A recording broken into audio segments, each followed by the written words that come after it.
liberty and justice for all.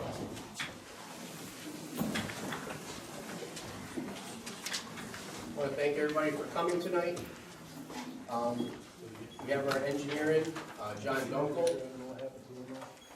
which is here. He's going to go over a water study that was done in the 4th Ward in Hartford, and also Conifers here tonight also for the development project on Woods Road. The only thing I ask is our engineer will be up here right now to answer any questions. They only did the study on water, so I asked if you guys can just leave it to water and have some questions on that. They didn't do a study on anything else, just so everyone knows. But if I can, John, if you guys want to come up and give a demonstration. Sure. So, does everybody, or most of you get a copy, a blue copy of the map? We made it really small so you can't read anything on purpose. But we're here because the town asked us to come in and take a look at, on the town's behalf. You guys came to a meeting before and had some concerns about a proposed development that's going to be happening on Woods Boulevard. And so our charge was to look at where that property and the development is located and where the drainage is going or would potentially go from that project and who might be affected by it. So my buddy Jason, a couple of weeks ago, tromped all through the woods. Thank you for not shooting him if he was in your backyard when he was there, but we tried to get the best approximation of all the drainage that's going on out there. You guys live in a wetland. Just about every one of you do. And so, yeah, you got poor drainage problems. Definitely, we acknowledge that. I don't think anybody disputes that. What we have to make sure on the town's behalf is that the proposed development that comes in and changes the cover and adds impervious surfaces and increases runoff, that's properly managed and mitigated so it doesn't make any of your problems any worse. So that's what we looked at, first of all, just to evaluate where's the drainage going, and that's what we can tell you right now. So we tried to put a map together to understand as best we could.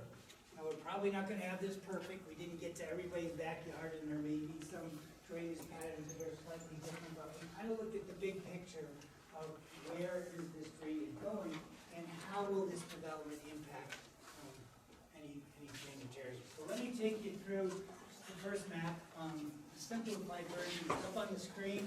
It's over here as well. And what we're trying to show here simply, first of all, is where is the project.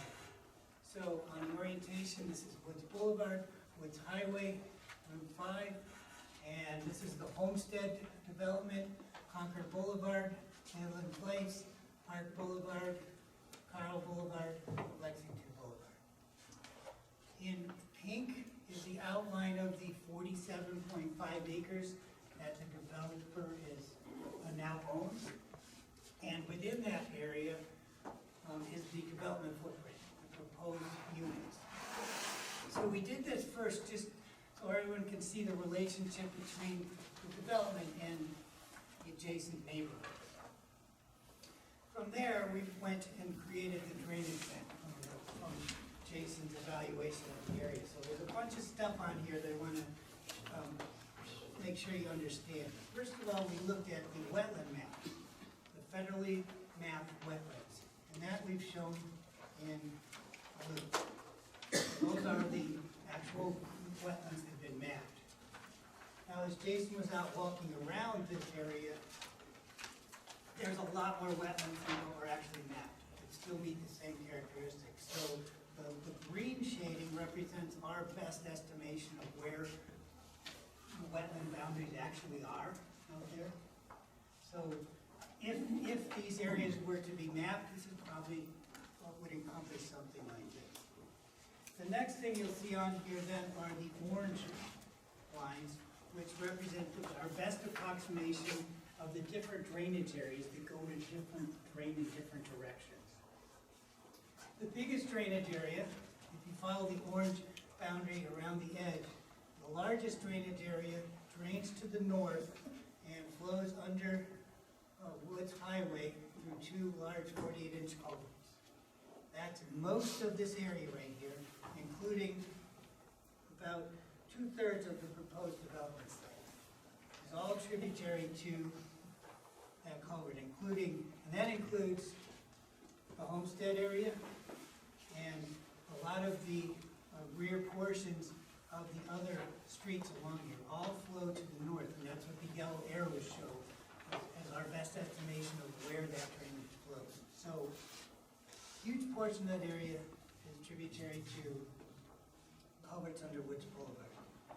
The remaining areas, you'll follow the flow areas, the remaining areas flow to Route 5, under Route 5, and eventually get down to Mud Creek, under the turnpike in various places. So these smaller drainage areas here are just the different break lines for the drainage that flows to the south instead of to the north here. So after evaluating where we best understand drainage to flow, then we look at the placement of this development in those drainage patterns.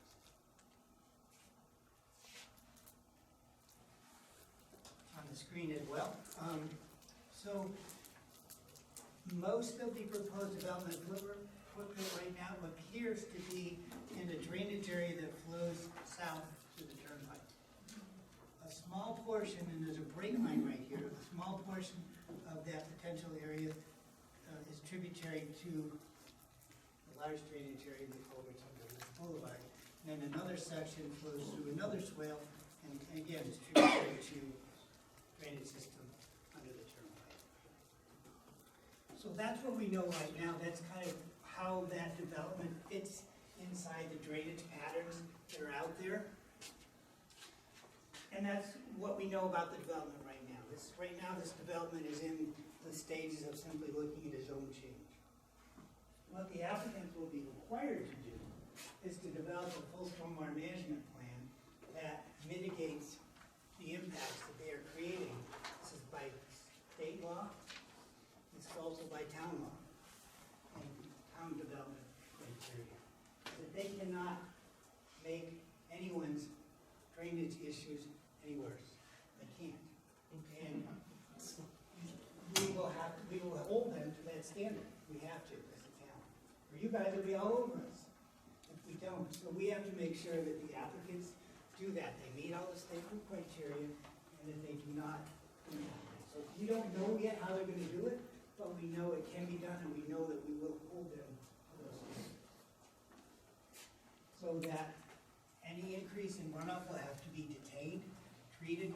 Basically what we end up doing is building a big huge bathtub to collect all that stormwater with a tiny little drain at the bottom that releases the water at a rate no greater than it was before.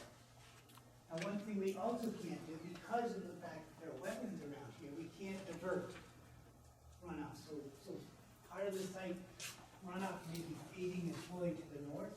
We have to maintain that because they are wetlands and we can't dry up wetlands. It's one of the regulations relating to wetland discharges. So they're going to have to demonstrate to us, the town, how they are going to mitigate those impacts. We don't know that yet. We don't know what they're going to do. We're simply at the point of looking at where are the potential impacts for this and how will we direct the applicants to then mitigate those so that none of you experience any detrimental impacts from drainage. So that's kind of where we are and what we were asked to do on behalf of the town now.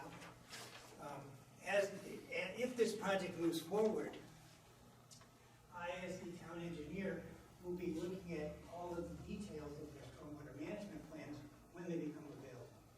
And you guys will also have the opportunity during the planning process, there'll be public hearings on the planning process when the details are known. You'll have opportunities like you have had in the past to comment, to evaluate and comment on the proposed designs that the applicants are doing. So I was just asked to kind of come here and say, this is what we, the town, are going to be doing through this process and what we have learned and understand right now. So we may not be perfect in terms of where drainage is going, but we have a good idea of the potential impacts, where the potential impacts on the development are going to be. So primarily it will be a very small portion to the large drainage area where most of you guys will drain to the north, and most of the drainage area, though, is going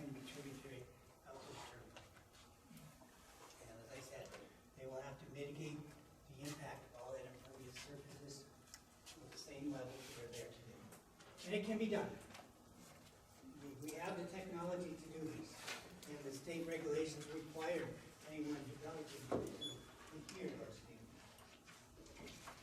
So that's where we are, and I have one question for you, John. If nothing changes, per se, with the residents that do have water issues, up in this area right here. where is it? Up here. So up in this area, Okay. up in here. So if nothing changes, is there a project or something that could be done that would help them with their issue, I guess? So I guess that's what most people want to hear is there something we can do to help there? I'd love to say yes, but you guys live in a regulated wetland. Your backyards are wetlands. So yes, there are things you can do to drain the wetlands, fill them in, but all of those things require permits. Any work or any manipulation of the hydrology, hydraulics, or the terrain of regulated wetlands requires permits and mitigation.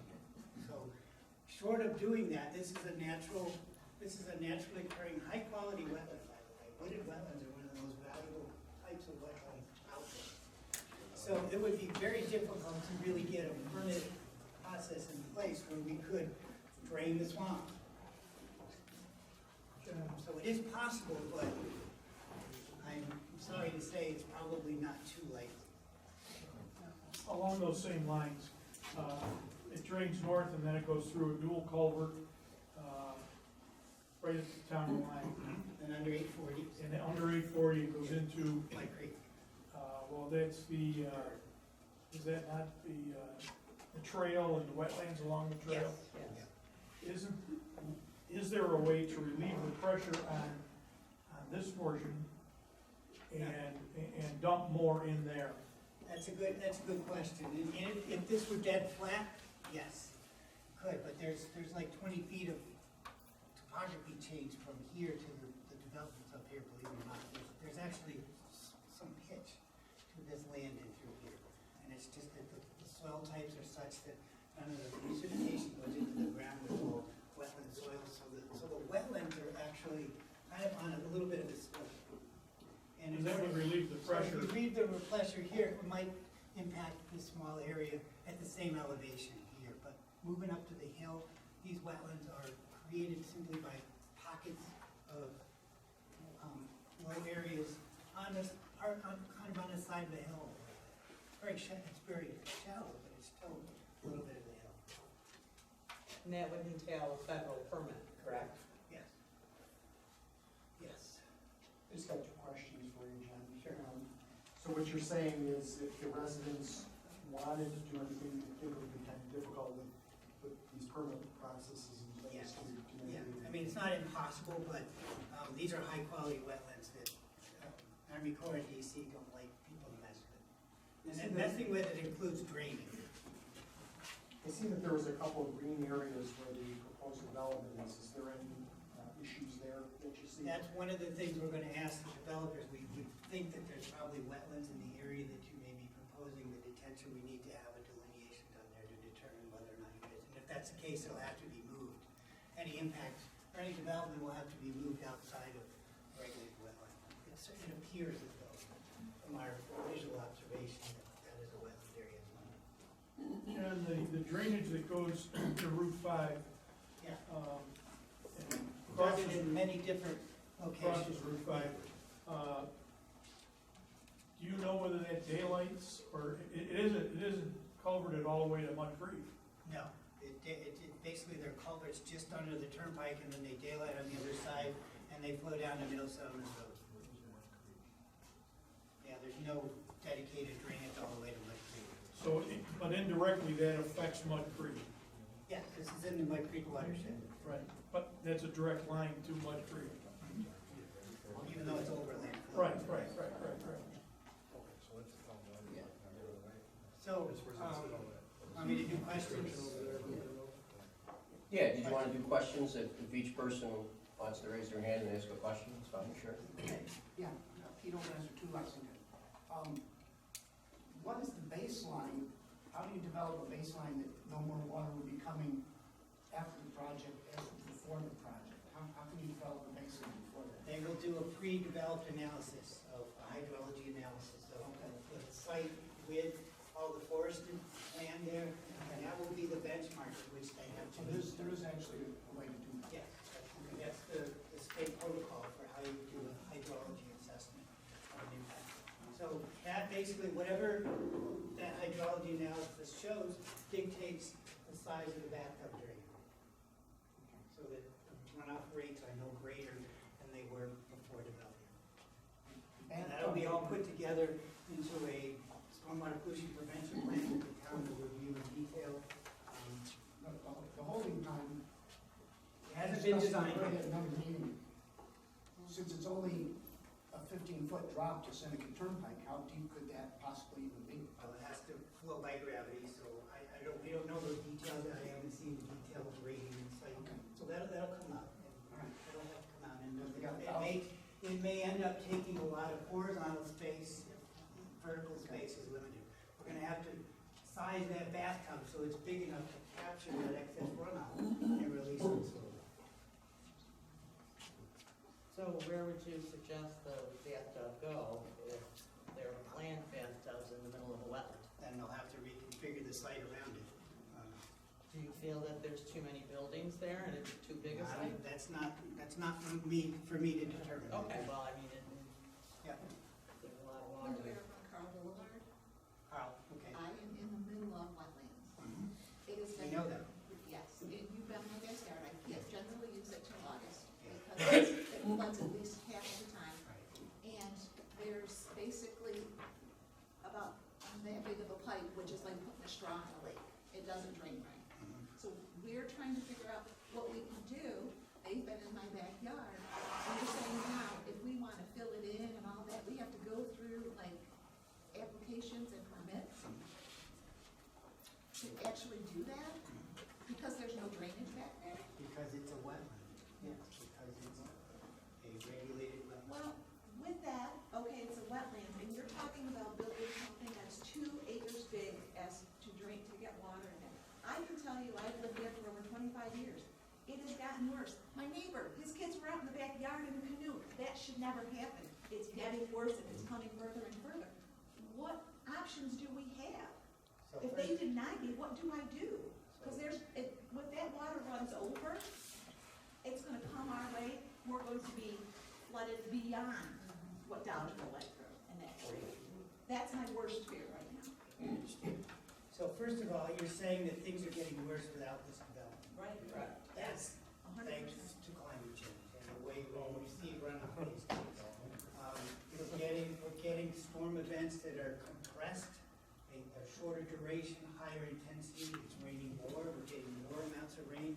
We're seeing this everywhere. We're doing studies all over the town reacting to the way precipitation is falling these days. And in fact, we have to make adjustments to this. And so we take that into account. We've developed a policy for developing in microflood. What you said about them trying to contain, they have no, you can build something now that is going to outgrow itself in less than a year. If we have these events, there's no way to control the drainage beyond what's built. And it's going to overflow, it's got to go somewhere. Do you not conclude that that's what would happen? I wouldn't agree with that, yes, because part of what we have to do is make sure that they don't let that kind of stuff happen. And that's why we're here to have this oversight in this project. And I can't tell you yet how they're gonna do it because we're not at that point where they've actually done any significant design yet. So that review process is going to continue if this moves forward as its own change. So do I understand you say Uh-oh. that I if hate they when come people up, say this. if they come up with a cracked plan, you won't okay it? That's correct. So you're our knight in shining armor. Oh, You're boy. the one we're counting on. Stop yelling at me, okay? We're gonna do our We best. want answers, that's all. I know, and sometimes the answers are no, can't do it, or no, that's not gonna We're happen. hoping that's gonna be the outcome tonight. We'd love to make your lives better. Maybe all we can do is make it the same. And that is, we have to do that. there's any way that we can change conditions by asking them to make the bathtub drain even smaller and more storage, so that it meters the flow slightly, so less than what was happening now. If we can achieve that, I think that may help you some. But are we gonna dry up anybody's backyard with this project? No. But we don't want it, we cannot let them make it worse, because you're gonna sue us, you're gonna sue the It's not developer. just them, it's just life. You wanna be It's the lawyer? the world. I can't afford it, I'm retired. No, it certainly takes a lot. Is the town gonna come to my aid and go, hey, we're gonna do a class action on your part? No, it's gonna be up to us, and there's nothing we can do once it happens. There are, as I said, there are standards that the developer has to follow, bottom line. There are standards that the town has imposed on these developments that are heightened above that. They're gonna have to meet all of those. Will it help you sleep better at night? I don't know. But we have to, at minimum, have no impact. So you're suggesting they do a wetland delineation study? Oh, yeah, that'll be definitely part of the site plan review process. They have to show if there's a wetland in that corner where they're proposing the bathtub, that's gonna have to move. Or they go through a permitting process, like you guys might have to, if you were to mess with the wetland. Now, your wetland possibilities in green are Just estimations. correct, and they could be a little on the short side, Correct. correct? Yes. Okay, because I still, you walk the land with me, that little ridge on the topography maps, I live there. Yeah. It's not there. It's more, that whole little piece of, it's kind of more like. I a drove back dome. there, I saw your Yeah. little wildlife refuge back there. It's like a Pretty cool. dome, Yeah. and, you know, the water behind my house goes Yeah. towards that channel over here by the So pond. just so you know how wetlands are determined, and what we'll ask the developers to actually do when you delineate a wetland, you look at three things. You look at vegetation, Mhm. if there's wetland vegetation, and all those red maples out there are clearly wetland vegetation. You look at the soils. Are they wetland soils? And we briefly looked at a map of the soils in the area. All of the soils are out, you guys all live in and on wetland soils. So there's no question why there's standing water in all your backyards, because the soil is basically impervious. Yeah, impervious. Rainfall falls and it just sits there, can't go into the ground. You're lucky you have sewers, you'd never get septic systems out in that area because of the poor soil conditions. So that's what's causing the wetness in the earth. And primarily it's coming from precipitation that falls directly on the landscape. It's not run on from a lot of other areas. It's just water that can't drain. Precipitation that basically can't drain. So what was, I went off on a tangent. What was your question? I think you answered it, the Oh, you delineation did? study, yeah. Okay. So, do you do anything with the water table, like with this study, or like the depth of the water table? So one of the other things that they will need to do is evaluate the water table. The relationship of the development to the water table is there. So they need to have separation from it for buildings, obviously, and also for stormwater practice. So There'll let's need to be a just, groundwater separation. so let's say that the groundwater normally, even on top of the hills, maybe 2 to 5 feet deep. Right. And they're gonna put 11 buildings up there and pave it, and when it rains, it's wet up there. Mhm. So, not all of that water is gonna end up in their pond. The groundwater is gonna get pushed elsewhere. That's questionable, but okay, let's Give me follow that through one. on your question. Let's go through on your question. So, I guess what I'm trying to say is, no matter what kind of job they do on a pond, their buildings being there are still gonna create increased water for the rest of us. No. Through, I mean, well, that's- through groundwater, and it's not all gonna. Well, go to the groundwater's pond. groundwater. They're gonna poke a few holes in that groundwater table to put buildings, but that groundwater's still gonna be there. It's not gonna change. I know, but it's not gonna be where it was, no matter how many holes Within you their go. site, they gotta manage all the groundwater and the surface water within the boundaries of their site. Right. Again, so there's no groundwater impacts, and there's no surface water impacts to the adjacent property. That is their obligation, and we will hold them to that All when right, we do because the on their review of the design. application, they said that they would affect adjacent properties. So maybe it was a mistake when they meant to say no, I don't know, but it's like, this is what has me in an uproar. I don't need their water, I have enough. You know, we don't have as much as other town residents, but we have enough. Yeah. And we don't You need know, you theirs. guys have plenty of water. You don't need any water. It's good, high quality water. Yes, ma'am. Judy Cusworth, Chadwick. Yeah. So where are you when Chadwick's is flooding? With all your ideas and your water can go here and your water can go there, we can do this and we can do that. This whole town floods. They flood everywhere. If you can't control the floods that you've got already, what makes you think that they're gonna be able to control this? And who in God's name wants to build where there's a wetland? That's called destruction of habitat. There's no other place on God's green earth that they can put this blasted development in. And I don't even live there. That's not for me to comment. Good. It's coming to a theater near you. Stay tuned. Put it in the K-Ride shopping center. How about, anybody else before you go again? I know. I have lists. Anybody? How long are we gonna be here tonight? Not long, there's only 4 or 5. Has any allowance been made for if they take out forest cover, what that will do to the water flow and silt?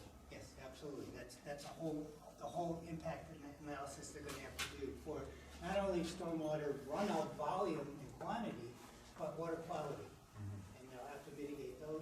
They're also obligated to return some of that stormwater into the groundwater table. You know, when you pave over the surface, they can't even the soils don't allow very much water into the ground anyway, but they are charged with getting some of that back into the ground, even a little bit that does go there. So they have to balance the surface water and groundwater elevations, tables for water quality and water quantity. I surveyed part of the land myself. I'm a wildlife person.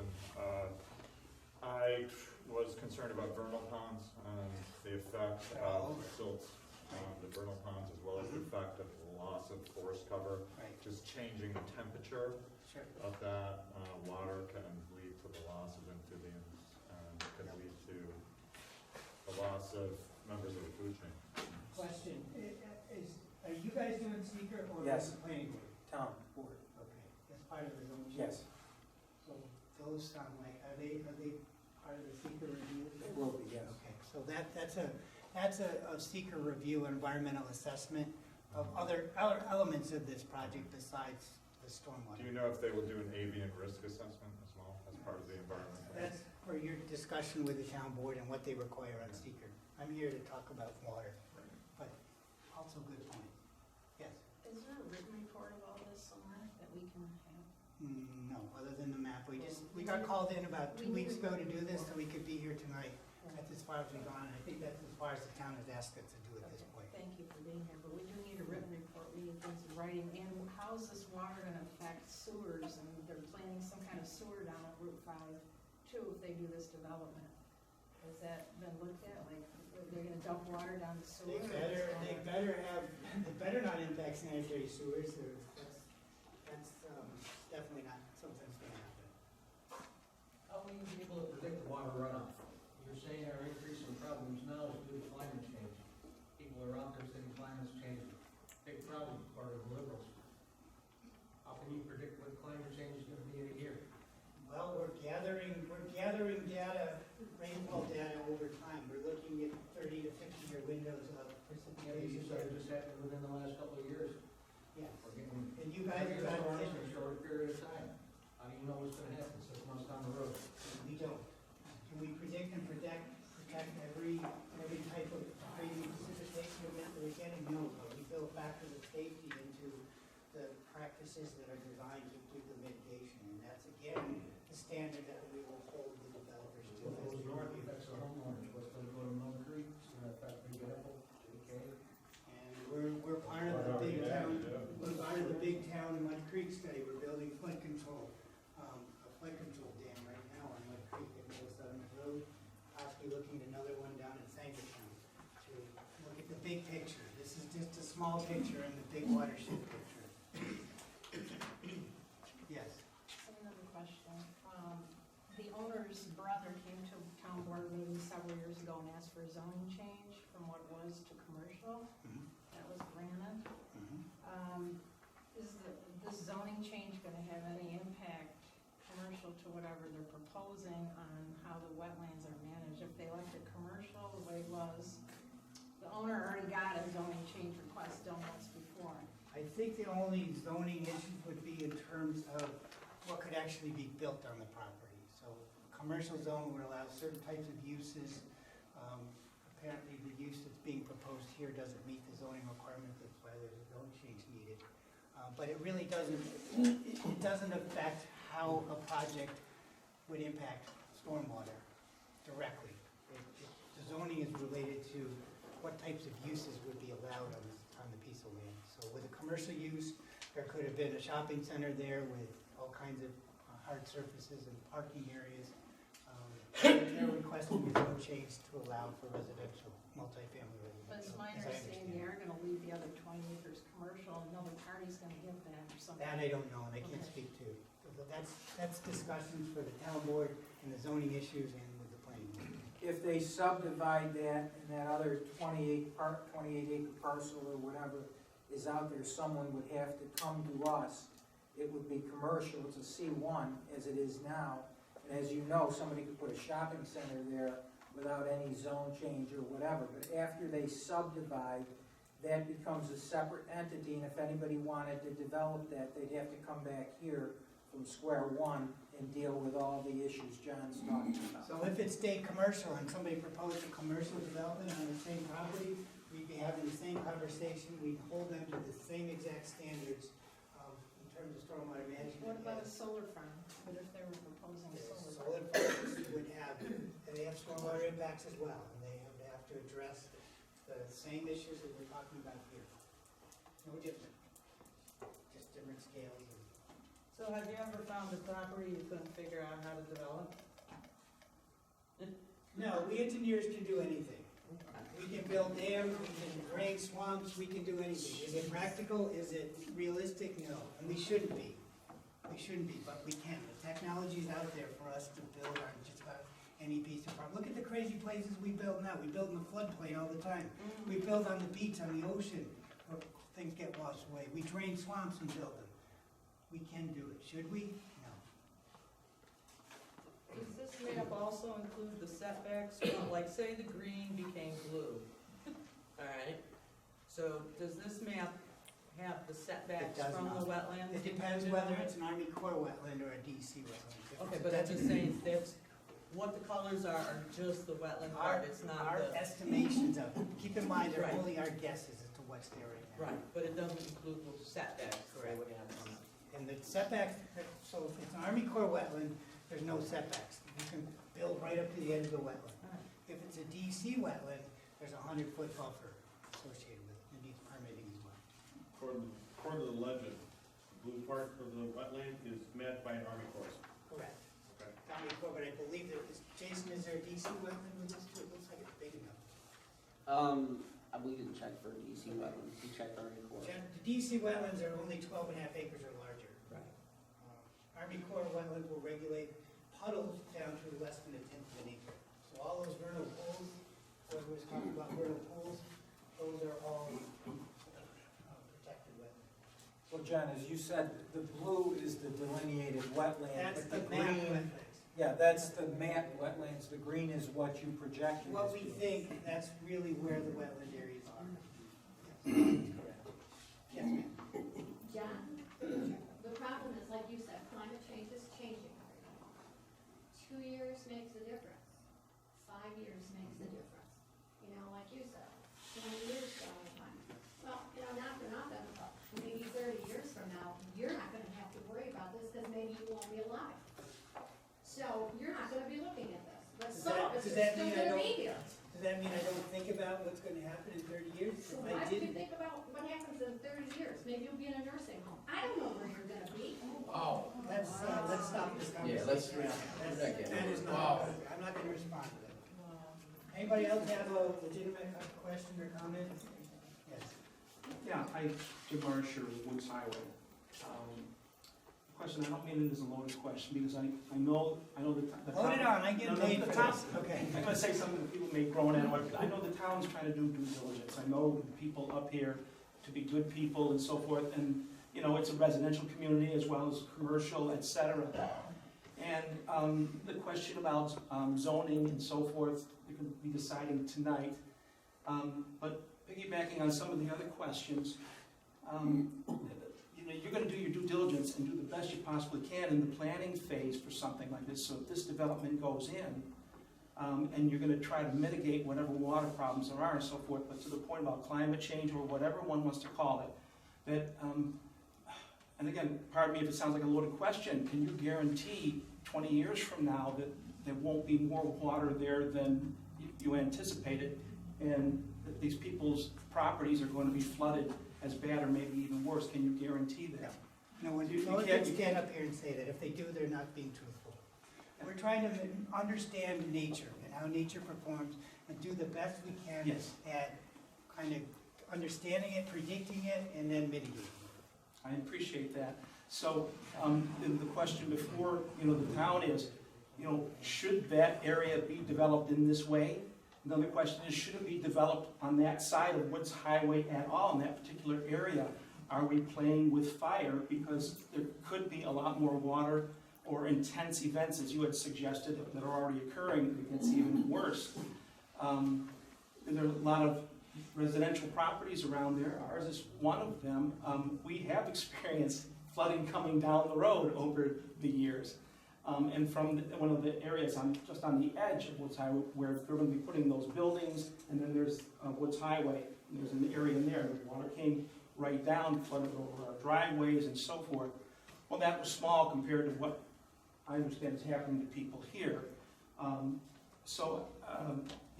If I were deliberating on something like this, gosh, I'd be thinking really twice about whether I'd be developing that parcel at all from a water standpoint.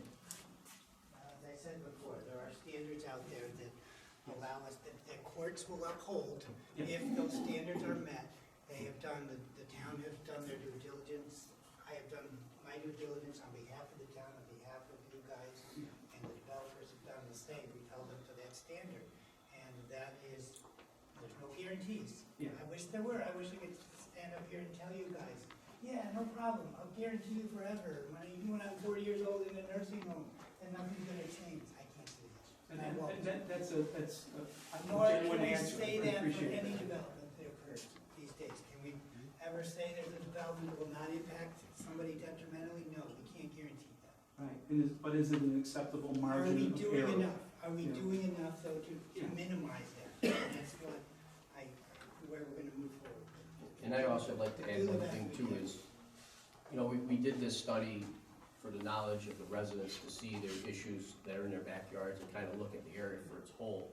But for say BJ's wanted to come in and put their building in the same exact spot, that's something at a planning level will be decided more with those questions that you have. They're gonna decide that. This is just a zoning change. So the water impacts, drainage, sewer, animals, those kind of things, again, are at the planning level, not really at the town board level. Again, we went above and beyond because, again, we don't want to impact residents. But really, when the board makes their decision tonight, it's only on the zoning part of it. They have to go through the planning, so they might, even if they pass tonight or they don't pass tonight, however that goes, they have to go to the planning level, and that's really where they're gonna start digging in. And our engineer is gonna really start doing massive studies to see what the real impacts are, what the real effects are. I will not do the studies. The developer will do the studies. I will review them, and I will write comments and make sure that they're adhering to those standards that I described to you before. And Jim, I think what we're saying is, if it is granted, then it all goes back to the planning board for final site plan approval. And at that point, the developers, engineer, and John Dunkel put their heads together and attempt to work something out to mitigate any potential issues. All during the public hearing. And at that point in the process, there will be a public hearing again where you guys can all come and look at the actual plans that they put together. Because right now, we're talking theory. All we have is a proposed development with some buildings on it and a circle for a stormwater area. We gotta get in the trenches and actually do the work, do the analysis, and then do the analysis and we review it and make sure it's doing everything that we're saying we're gonna do on your behalf. I do have to follow. sir. Everybody does due diligence, and let's say the zoning has changed, and there's a new footprint there of pavement and buildings and so forth. And everybody did the best they possibly could. And then there ends up being more water than anybody anticipated. After it's all a done deal, everybody did the best they could. I'm not saying anybody was trying to do anything shady, but down the road, what would end up mitigating an unexpected future water problem or flood? How is that handled? I don't think you can. I mean, every development that's occurred in the town has met a certain the standards that were in place at the time. And there are some facilities out there that have no stormwater management. That's partly why we have problems in the Mud Creek watershed, because so many of these projects didn't do what we're asking these folks to do. And what the standard of liability really comes at the time. What was done at the time of that project? Did they meet the requirements and the standards that were in place with the best available data that was out there? And that's the standard that we have to follow here. Can we predict in 20 years? Hopefully we make a good guess, a conservative guess. We build factors of safety into the design that the developers put together and we review. Absolutely. So, John, I got a question for you, and mark me if I'm wrong, but knowing since even back when we had the Olive Garden project and we had them put tanks underground, doesn't our code read that it's supposed to be better than what it was before they built? It can be no worse.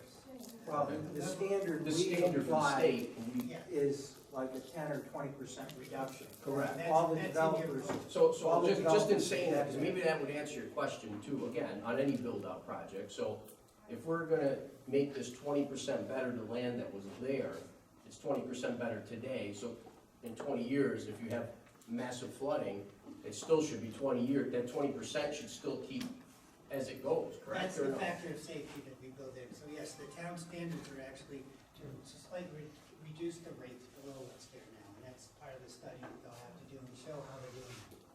And that builds in a little cushion for thinking we can't predict if things are gonna change. Can I just say something?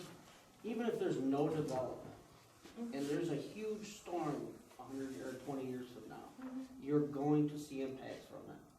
We are going to make them mitigate this to existing levels, which means And slightly below. the impact would be the same. If there was no development and you get a huge storm, the impact would be exactly the same. And that's what we have to make sure that they meet those standards. I can't tell you how they're gonna do it yet because they haven't gone there. But that's the standards they're gonna have to satisfy in order for them to get site plan approval from the planning board to actually build this development. Will it look exactly like this when it's all done? Probably not. There'll be a lot of issues that'll be dealt with. You guys will have the opportunity to be a part of that process, through the public hearing process with the planning board. Yes? I'm curious, you say the blue is the federally, Those are the mapped areas. Now, that doesn't necessarily mean that's the only areas out there. The maps are done at such a tiny scale and they're just an indication that they're wetlands there. And that map was done in 1985. and you're saying the green is your probable. That's what And we we set estimate. forth motion to get these looked at by whom they need to be to make them federal. So here's how it would work. Generally, we don't go out and, Army Corps doesn't go out, DEC doesn't go out and every 5 years look, well, where's our wetland boundaries? The only time it really comes into play is when there's a proposed development that could impact those. That's when a delineation is required. And that's what we're asking these guys to do on their property only. You want to know where the wetlands are on your property, you need to hire a wetland delineator to determine those boundaries. That would be true for every property owner here. They would be hiring a consultant, right? Yes. There are professional wetland delineators, the applicants will be required to submit that report. So you'll see that, that'll be all part of the record. The reviewing agencies will also review things. Yeah, they're submitted, right, to the. Right. Could I ask you one more question? One more. One more. The last one. I'm on getting my hungry. paper. Okay. Yeah, let me put my glasses on, I don't wanna get it wrong. Or actually, I'm getting thirsty, I need a beer pretty soon. What are the chances, or what are the percentages of pond failures or sinking in these areas of the pond for failure? Huh? goes deeper, more water goes in it. The pond breaches, or the pond, erodes over time. So what's the failure rate of man-made retention basin? In New York State, I mean, there's thousands of stormwater detention ponds across New York State right now, and I'm actually not aware of any failure. The design manual is very prescriptive on how to build these with factors of safety, for drowning, and for stability of the earthen embankment. They have to follow guidelines for how to design and build a small dam, an earthen dam. And as far as I know, there have not been any pond, I don't know what design they're gonna do, but just detention basin design. Okay. I'm not aware of the failure. And that's where we engineers can follow our design standards and make sure that stuff doesn't happen. So how far would they be? That's two questions. I know, it is. No, I actually have three. How far would they have to be from like the wetlands, if where they have it right now is truly a wetland? How It far would depends they have whether to it's, move it? it depends whether DEC claims jurisdiction or Army Corps. If DEC claims jurisdiction, they'll need to be 100 feet from the actual wetland boundary. If it's only a core wetland, they can theoretically develop right adjacent to it. I thought it was 500. So, and then they can tie into the wetland? Yes, and partly they have to maintain the hydrology. They have to keep the wetland wet. So you can't take a drainage area and divert it. Trust me, it doesn't need any help to be wet back there by them. Trust me on that. They gotta maintain the water balance. That's If you want to come over tomorrow, I can show you it's still wet back there. I'm still not from walking that. I was there 2 days ago. I totally know, and I Well, saw if a you lot of your. need any more tours, let me know. Thank you. Thank you. Thank you. All right, thank you all for your questions. We will see you again. Let's hope you will. Thanks, John.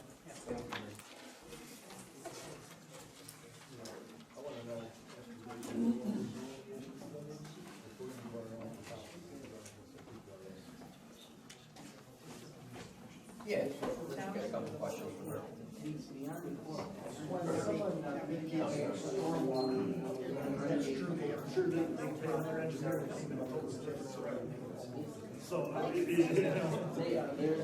Yes, yes, you can't do something else.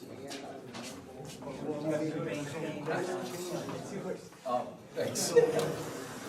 What we have before us tonight, Yeah.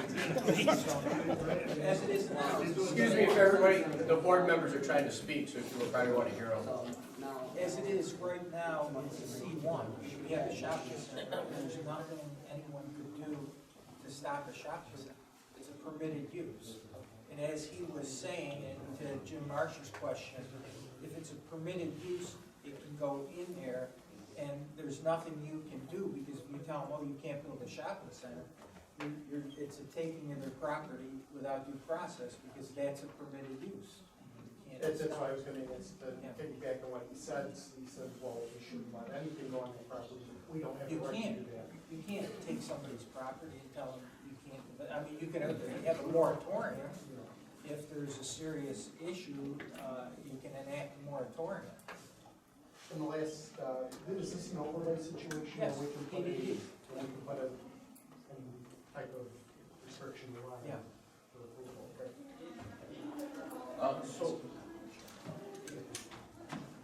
So we have representatives here from Conifer. If you guys would like to come up and speak on the project for the board.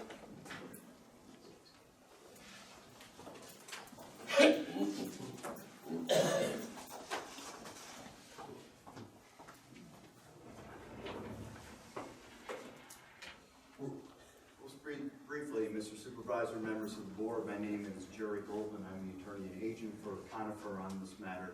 Do a lot of land use consulting in western and central New York. With us this evening are Brian Donato, who is here from Conifer, as well as Matt Thomas, who is our project engineer. We did have our public hearing, and we only have a brief statement that we do want to share, and we'll be able to answer any questions the board may have of us. We're pleased to hear Mr. Dunkel's conclusions. Basically, drainage does go toward the federal wetland or through swales. and there has to be design through the stormwater pollution protection plan. We're gonna maintain the proposed drainage patterns so as not to affect the adjacent neighbors to the southeast of us, southwest of us, excuse me. It's come to our attention that there is a pre-existing water line issue, however, in this neighborhood. And we are prepared to participate in trying to resolve that issue as a condition of any approval by constructing the water line going north on Woods to connect down to where it already exists. I think it's about 3,500, 4,000 feet or something of that sort of water line to connect to the Mohawk Valley Water Authority line at the Whitestone Town line. So that's our intention. That is our offer to the town as an additional benefit in addition to those that we spoke about at the public hearing. With that, we'd be glad to answer any questions that the board may have at this time. Rich? So what you're saying is you would extend the water line where there's no water currently, is that my understanding? That's correct, going north on Woods. Based on the map that we now see, Yes, it says it's proposed or possible wetland. yes. Does that affect where you're going to be putting that building, or do you think that it would remain where it is right now? Well, we have to, as Mr. Dunkel said, we have to do a wetland delineation. Right. The interesting thing about the feds is they put a map up, okay? But any developer is responsible in their own right to make sure that you don't infringe on federal wetlands. And the wetlands, as he said, are based on characteristics of the soils, vegetation and the like. So we have to do that first, okay? And based on that delineation, we have to essentially stay out of those wetlands. So that may affect our site plan. If it comes over there, we may have to go over here. Nice thing about having- Again, assuming, Yeah. use that word or whatever you want, if that is wetlands, and there's a possibility that there could be more wetlands, then those buildings are gonna be moved. Correct. Correct. That's the nice thing about having a 28-acre site is that we have some ability and some flexibility to move buildings, structures, parking, whatever it may be, to avoid those natural features. And that'll also affect the water flow that's gonna go into the retaining pond, wherever that may be. That's correct, that's correct. But at the end of the day, what happens with the drainage is, as Mr. Dunkel pointed out, the pond does regulate the discharge of the water. For those waters that are going south through the swale and then under Seneca Turnpike, that goes in that direction. The portion of the site which goes up toward the wetland goes in that direction. So that is all fully engineered initially by the developer. Then it is reviewed by the town. Ultimately, it's a stormwater pollution protection plan, which is on file with DEC, and they require compliance as well. And based on the map that I'm looking at, if you had to move it, you'd be moving it more towards Seneca Turnpike. Hard to tell. Well, I mean, where else would you put it? I mean, you only got this strip in here, right? Okay. Matt probably should speak to the design factors on this. Yeah, so, Matt Thompson from Marathon, any movement towards Seneca Turnpike would be outside the limits of the overlay that we're requesting, and would require us to come back for you to move that zoning line. So we're confident in looking at that we can develop within the area outside of the wetlands and still be consistent with the density and the environmental factors that we've identified in the long form EAF for you. And Rich, this all goes back to the planning board again for final Right. site plan. This is the PBD zone change. And it's only for the amount Right. that's requested. Again, they can't go on any of this other part, or else Right. they'll come back here Right. again. So, Right. So if they deviate, it's correct. It's gotta stay in that footprint. Yeah. To the back to your proposal for the water. That section of Woods Road has been without water for a long time, and I would assume those individuals would be very happy to have the available water. Have you, that would connect to the existing 12-inch on the lower end of Woods Road? My understanding is it runs to the adjacent, the line currently runs to the adjacent town line, and we're going to connect to that. I'm not sure exactly where it is. It's our understanding, I spoke with Dave Jones from Mohawk Valley Water Authority, the existing water main at the Whitestown line ends at approximately 8170 Woods Highway. Coming from Whitestown. Correct. We'll be connecting to that dead end. As part of our development, we are required to extend the water main through the frontage of our property to our north property line already. So we would be connecting from those 2 points together. So you would be connecting to the 12-inch that is currently on Woods Road. I believe that it's stubbed as an 8-inch just north of Ariana, so we'd be connecting to an 8-inch stub. There may be a 12-inch portion of that line. And again, that's. Their map shows a 12, but Okay. that's fine. All I wanna know is it's gonna connect. It's not Essentially gonna, from it's not gonna Ariana. dead end there. That's correct. From where it ends at Ariana currently to where it ends. And the water board has given you a tentative approval to do this, because prior, when the business park went in, there was an issue about where the water was gonna come from, and it was going to be tied in to Whitestown, and they wouldn't let us do that. So my understanding from discussions with Dave Jones was that there was potential contribution and that was not made, where the water authority takes dedication but doesn't fund the projects. That's how it was explained to me.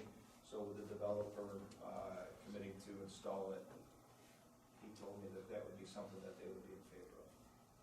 Thank you. And again, when we submit full plans to the planning board, part of that package is going to include that extension, which also goes to the water authority for review. Do you see any issues with how that would enhance fire protection up there? Well, currently, there's no hydrants on the, after you make the left to go towards Whitestown, that's where the main end is, basically. The last hydrant is just north of Ariana currently on what's Now, happening. there's actually another one down on, as you approach 840, there's two more as you approach. Yeah, and that's fed off the other end of the That's line. right. That's correct. That's why I don't know if they're connected. You're gonna tie into it. So we would not be connecting all the way up to 840. No, as long as you come into that 12 on, at the intersection, basically. Correct. That's what we're planning. So this would benefit the fire service, shoot, to the ability to fight fires up there. Mhm. Where you have hydrants. And our intention would be to install the water main and then, depending on what the water authority requires for services, and then each individual homeowner would contract if they wanted to extend the service to their houses.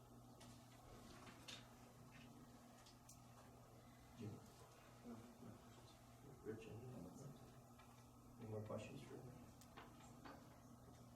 Okay, all right, thank you.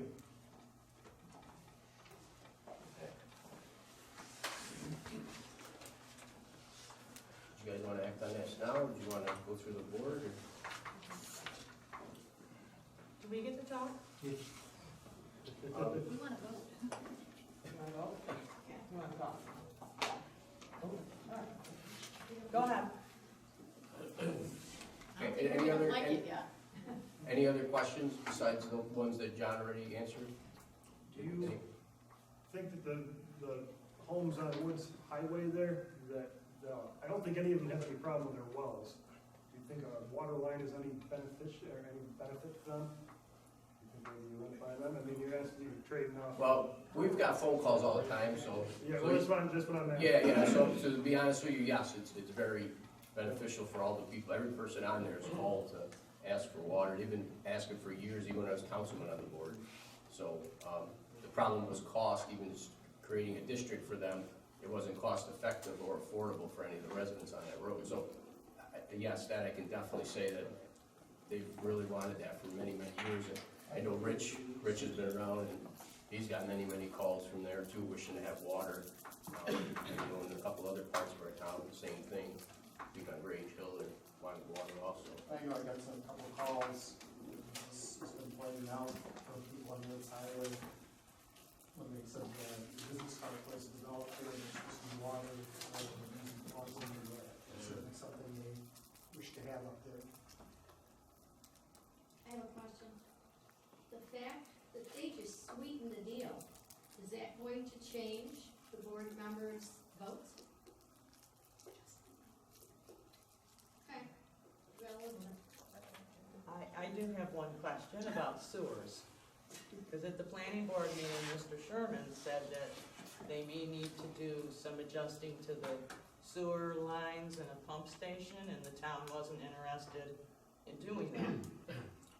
And I read, I think it was from Oneida County, the water, that said that now the town's interested in doing a new pump station and changing the lines over from the business park to a different connector. So what changed between October and December? There was some repairs made on Middle Summit Road coming from Presbyterian Home. Mm-hmm. Those repairs have been made. Presbyterian Home did their repairs that was found, and now we have no issue with any kind of a problem for them to hit the main in front of their complex and going the way that, instead of going the other route. Everything is looking good for them to go that way. Okay, so we're not moving anything from No. the business park to a different interceptor? No. Okay, all right, just checking, because you said we weren't paying for it, so I want to know who's paying for it. Right. Let me ask you this, Rick, does this affect any of the sewage coming from Applewood, Concord? That's a separate running, isn't it? This would not. Applewood comes down across through the back fields and goes out Special Metals and comes down. And there's no impact. Now that those repairs have been made. And our pump stations. Pump station is fine. Our pump stations are, we have 1, 2, 3, 3 of them, 4 of them up on the hill there. Applewood has 2. Concord Boulevard has 1 that's being replaced, correct? And When? when what? When will it be replaced? Which one? Concord. Concord is supposed to be done by the end of the month. Although we've been waiting for the parts to come in. BB Construction is the one who bid it, got the construction bid. They've been waiting for the parts, or the pumps. The pumps are in, now they're waiting for the electrical panel and the diesel generator. Once they're all together, it's like a one-day switch because we have live sewage. Kim Marsher, I live on Woods Highway. Do you have concern about the subsidized housing and how that's going to affect our area and the school district? Address that.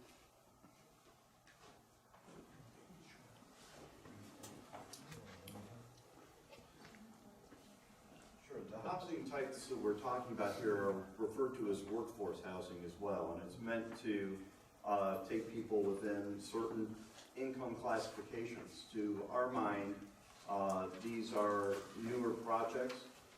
They work well within their neighborhoods. I've been working with Conifer for a long time. We do it in many municipalities with a great deal of success in terms of integrating with the neighborhoods and everything else. So to that extent, we really don't see any issue with regard to it. The primary financing is through tax credit financing, and to that extent, while it does result in the ability to have lower rents, that is meant to accommodate people who are in the workforce that can't afford higher rates.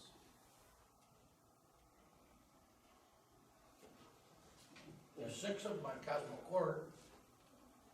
Sorry? There's 6 of them houses on Cosmo Court that were built in the 70s. Same type of houses that they're talking about. They were on working families, a little bit less income, and it worked out.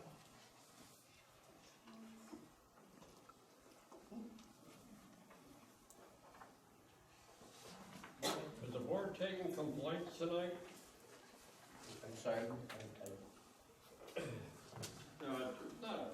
Yeah, quite a complaint. I've lived on Concord Boulevard for 49 years, built the house brand new back in '72.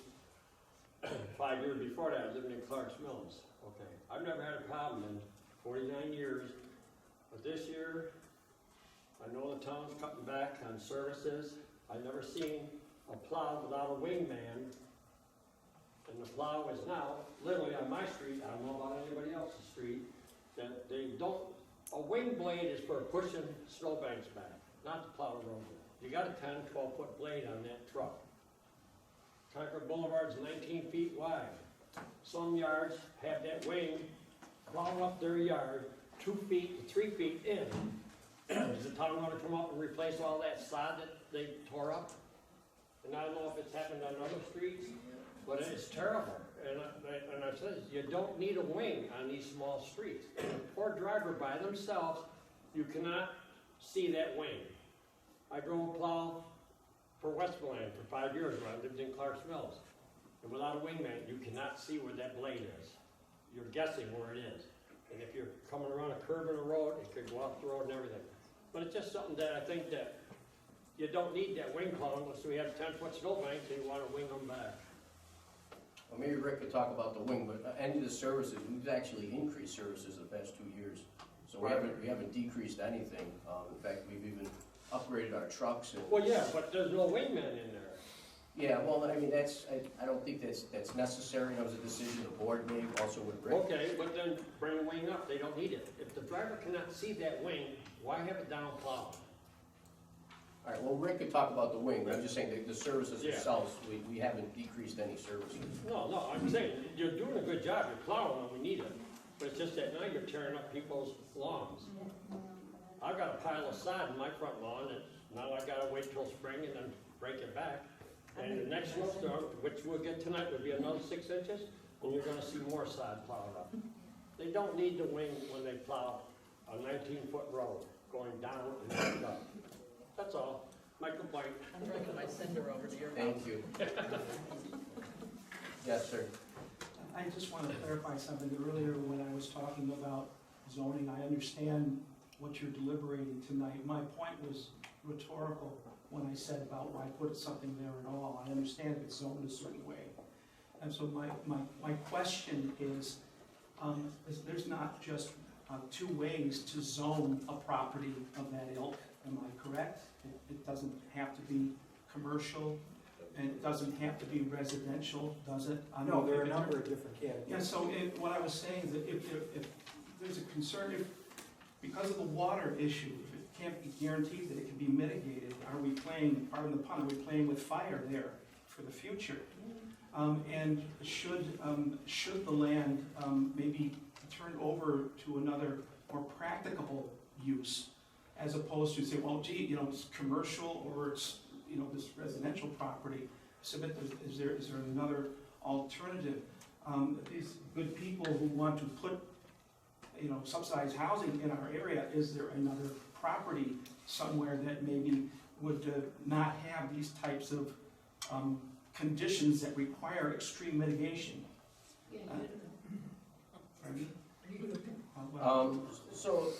So I mean, I guess you're saying to zone it. I mean, parks probably would be the only thing that would be zoned different, because any other, if we put even single-family housing development up, or multi-family or commercial, the impact is the same across, any building is gonna be the same impact. So the only thing you could really, I guess, zone it is parks to keep it with no. Well, I recall in the last meeting that there was a person who said that they would be willing to purchase the land to keep it fallow, to keep it wild. Right. Well, they can do that. As opposed to using it for this particular purpose. Just food for thought. Sure, yeah. Well, and you bring a strong point. In California, there's groups of people that put money together to keep nature, so they purchase them, and then they keep them as nature preserves. But again, if the town can't purchase it to do that, it would have to be a private entity that would do that. Sure. And then, we wouldn't be here tonight for this, but that hasn't come to bat at all anywhere in the town. So, that's something, I guess, that some private entity would have to come and buy these and do that with. The town has to deal with flooding though, so wouldn't it be wise for the town to preserve watersheds, to preserve floodplains and wetlands, just for the sake of mitigating floods the natural way, which is... Well, again, tonight we're talking about zoning. So right now, currently it's C1, which could be the highest density of building, right? You could put a BJ's up, you could put a shopping center up. Could take a whole footprint and put that in there. So tonight we're just talking about a zoning change. Those are the kind of things that the planning board will look at and then make a determination at that point. But right now, it's zoned to build. I mean, it's a commercial zone. It's not agricultural, it's not a park. So it could be built. I mean, whatever you zone it, it could be built on. Again, you know, unless you did a moratorium or something like that, but those are extreme measures. But for the point of building, tonight is just about zoning the property. It has nothing really to do with making that a reserve. And when the change was made for it to become commercial, I know, you know, somebody requested and it was passed, and the good body decided upon that. Now, what we're saying is that there's additional information here that draws the future in terms of water, et cetera, into serious question, despite the best attempts at mitigating it. And so I'm wondering if a conservative approach or delaying and seeing which way things fall, the future may be a better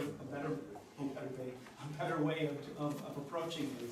Well, I think that was actually determined back when, I don't remember, somebody didn't come and just zone that property C1.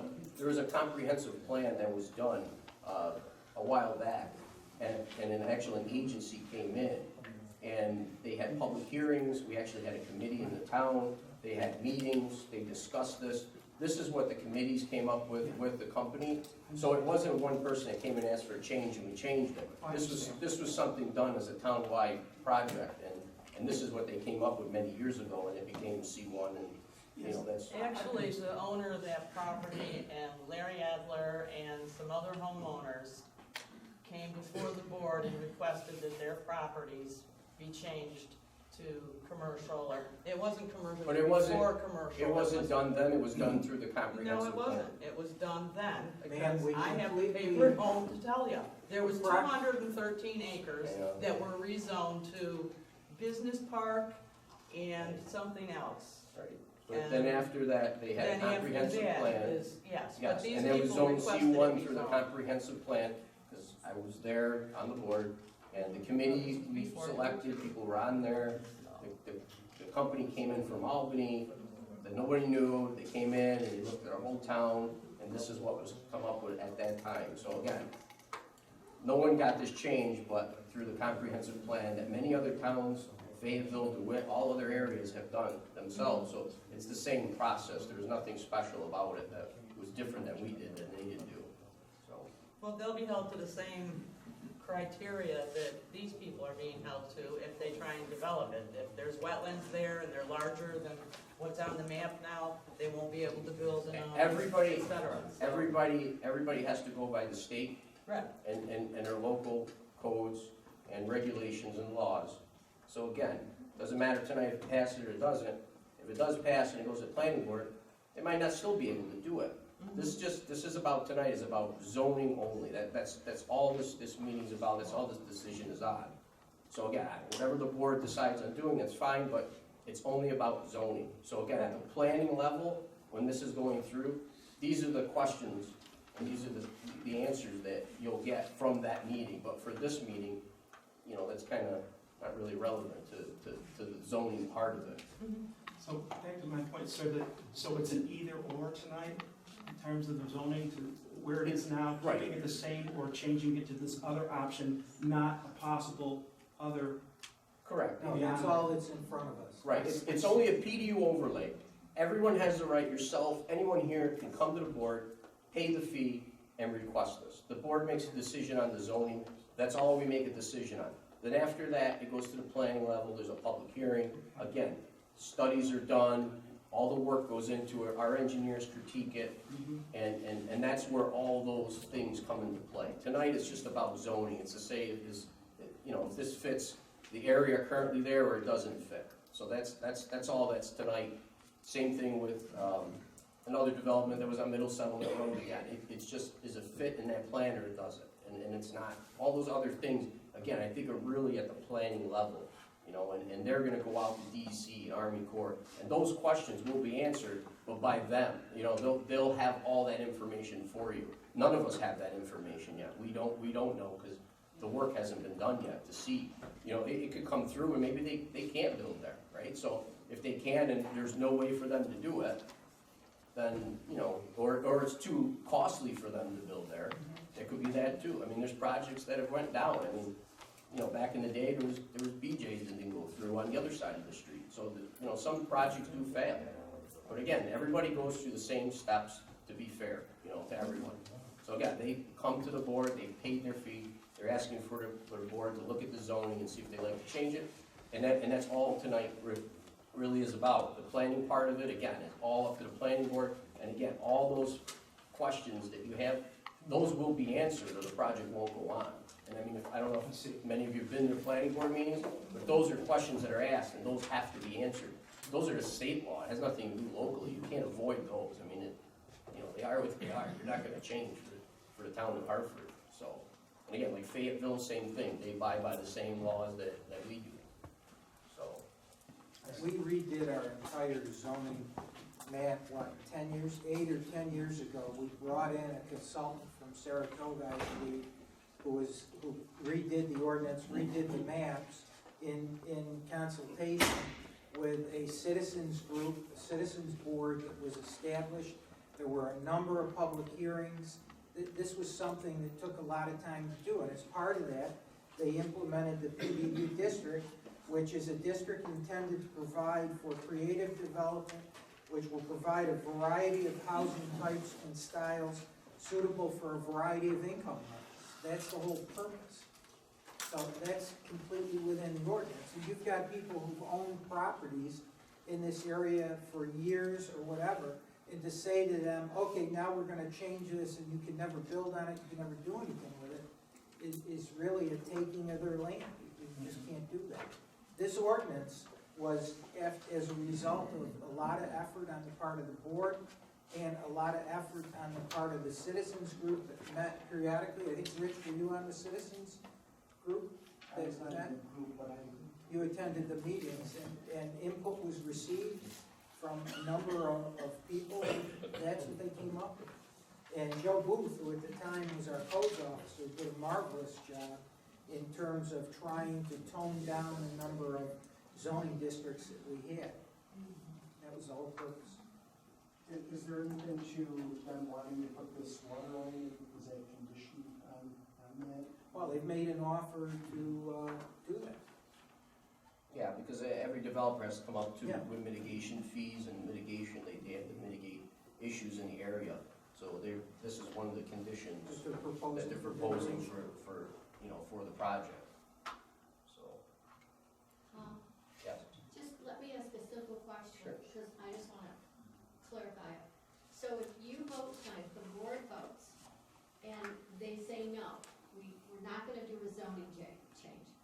Does that mean that maybe these people go home happy, and these guys go back to where they came from? Is that how it works? They could reapply again, or if they buy the lot, they can, again, put up a BJ's. So, I mean, that's what you're open to. I mean, if building's gonna go on here, again, and it all goes back to that comprehensive plan, because I sat through them too, Rich did. The object that the town had and the members that were there, in fact, some of the people that lived here, which I think they sold since then, but people that lived here were interested in making that, commercial / high density area, at that point. And they came to the meeting, so again, I don't know. But it's dead if they vote no. Well, yes, this project, yes, this would be dead, yes. And you also say that the water issue, no matter how the land is, that doesn't go away. Everything that's been talked about tonight, that stays before you, regardless of who ends up purchasing the land or using the land. Well, it only goes before us tonight for this project.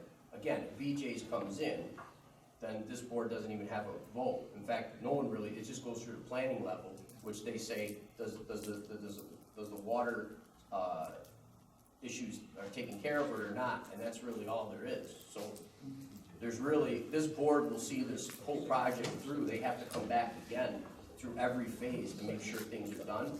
If a commercial development goes here, it's done. We don't see anything. We have no say. It's done and over with. So, I mean, we can at least, as a town board, make sure they do what they need to do, and have a maintenance plan for the retention pond and do all those things that we wouldn't be able to oversee if they didn't do a PDU overlay. Wouldn't that be a responsibility of the planning board as well, to make sure they do maintenance on their retaining ponds Excuse me, and there's stuff? just, somebody had your hand up. Oh, sorry. Yes, you're asking us to accept 5 board members to vote where we live. You guys have no idea, with all due respect, what we've gone through. I've been in our house for 17 years. The water is a nightmare over there. And to leave it up to 5 members of the board, who I respect, but you have no idea what it's like to live there. And if BJ's or any other big commercial place wants to go in there, that's an asset to us. Because if I was looking to buy a home, I would buy a home with BJ's around the corner, not a low-income or subsidized housing. It's gonna hurt the value of our home. I'm pleading with you to please take that into consideration. This is gonna hurt us. We spent a certain amount of money to live in a certain area and keep that area as it is. Not to bring a project that should be built in Utica up to Clinton. And New Hartford, it shouldn't be there. I mean, we all have valid concerns, and I just don't feel that 5 people that don't live in that area should be the determining vote. I mean, is there a town referendum that we could vote? Or is it just up to the 5 members of this board? Again, this is just a PDU overlay. Right. So we're actually, as a town board, voting on zoning only, not this for say project, it's the zoning of the land. If we read the code, we read the law that we're supposed to abide by. We're voting tonight on zoning only. I get that. We're not voting on any water issues or all those other concerns. Again, the planning board is the one that would take that responsibility and that role to see the project out. So, I mean. So if you guys initially pass this, we're gonna hope and pray that the planning board does the right thing instead of our 5 representatives here. Is that what you're saying? Well, again, we're just voting on zoning tonight. That's all we're voting on. So. Just take it into consideration. If you change it tonight to residential overlay, and it fails in planning, does it stay residential overlay, or is it gonna go back commercial, or where are we going with it from there? No, they have to go to the planning board for the actual final site plan approval. That's a condition after, if it were to be granted, it would then be referred to the planning board for a final site plan approval.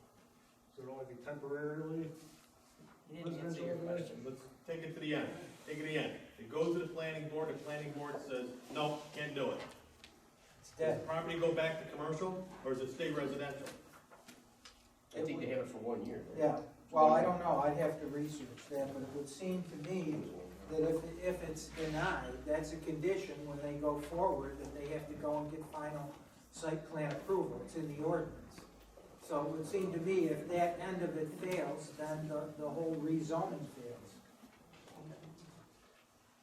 I don't know if I speak for most everybody up there, but a lot of us would rather see it C1 than multi-residential problem, you know, in our area. That's the way I look at it. There's no BJ's gonna go in there, maybe a doctor's office might, or something like that, but nobody's gonna put a strip mall on Woods Highway because there's no traffic, no visibility. I can see a doctor's office or something like that. I don't mind a doctor's office in my backyard. But I might not necessarily want low-income apartments in there. Yeah, and I have a concern with that. I mean, I purchased my house 11 years ago. I'm on the dead end of Carl Boulevard. I live alone. It's a quiet neighborhood, and if this project is approved, it's gonna be 450 feet from my backyard, which does not give me very much security.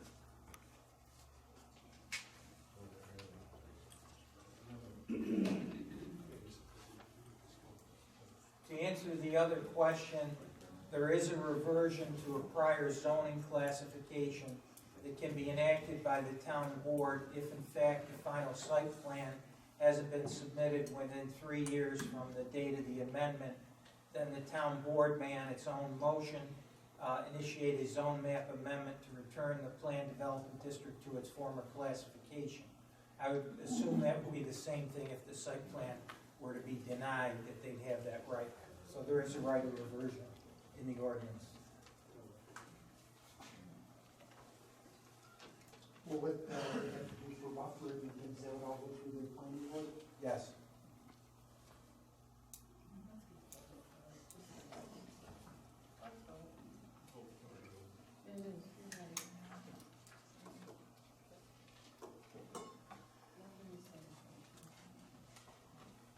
Anybody else? Any questions for? One last question. Say, if you do change the zoning tonight and this project begins to go forward, is there an opportunity for the residents of the area to continue to express their concerns? Oh, yeah. Once it gets to the planning board? Sure. We're all gonna be back here when the planning board meeting is. Yeah, it's a public hearing. It's a public hearing. Can you speak at a planning board meeting, Paul? Sure, you can now. Yep. Yep, it's open to the public.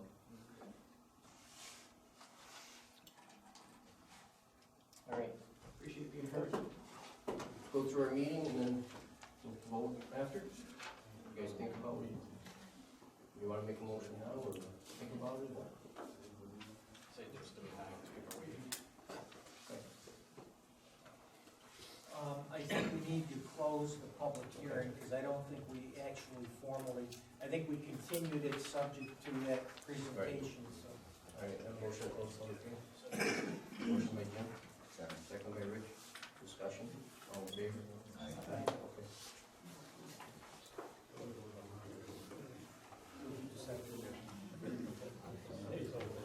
Okay. Are you going forward or not? Well, we got somebody to make a motion. Well, no, I would read this. Upon completion of the public hearing and due consideration of the application, the town board shall act to adopt with modification, or reject the requested PDD zoning amendment.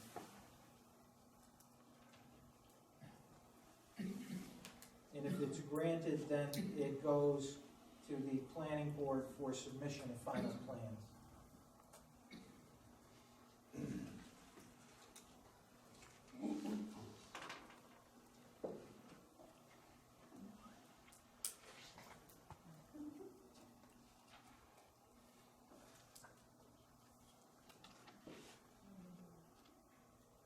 Want to discuss it? I think Paul, you abstained, right, before? Yeah, I'm not voting.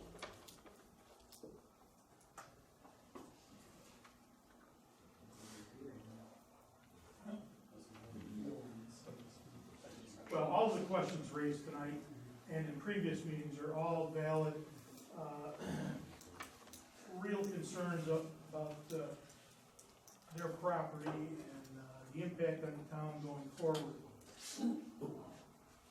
All valid, and there'll be another, or probably maybe more than one opportunity to air this again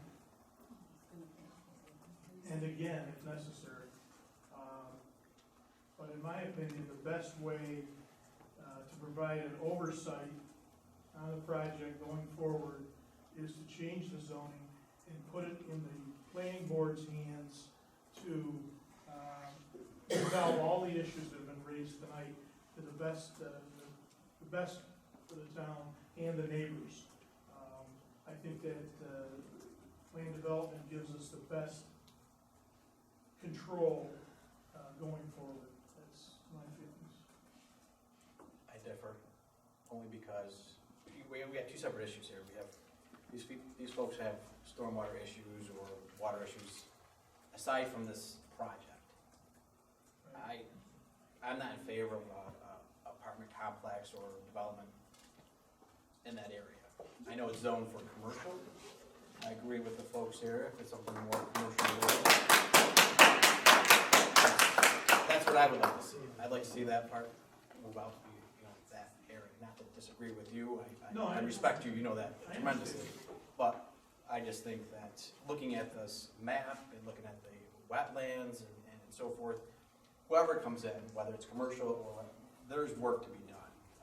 But I think we have two separate issues. One is looking at their situation, the current situation of water, and then this particular project, which again, I am not in favor for, so that's where I stand. I also have concerns, however, to what Dave said, there is a checks and balances system here. And the only way to really air it out and make sure we get all the air cleared, and do what's best for everyone, I'm not opposed.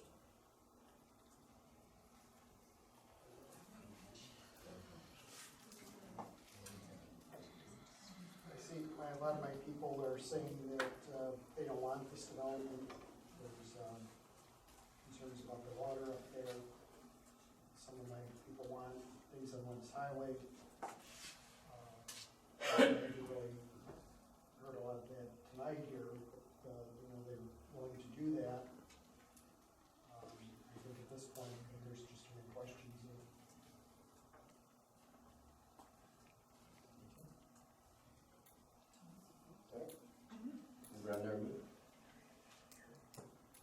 Well, I think you either need to make a motion to approve, deny, or defer.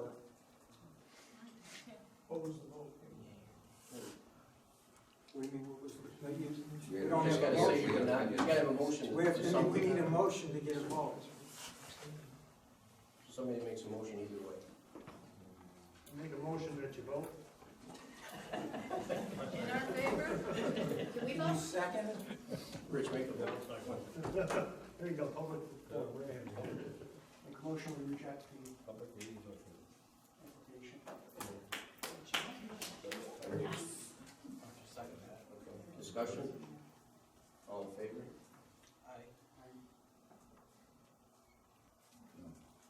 Motion fails, 2-2, Abstain. you're not voting. So it's not rejected. No. Yeah, the motion was to reject. There was a second by Jim, and the vote was 2 in favor and 2 against, so the motion fails. Unless you go to John Roberts, the Supreme Court Justice, and he agrees to break the tie. How about we break? So that, the motion to reject failed. I think you need to do another motion. Ma'am, the public hearing is done, this is the board's session, No worries, sir. so it isn't rejected. No, it's passed.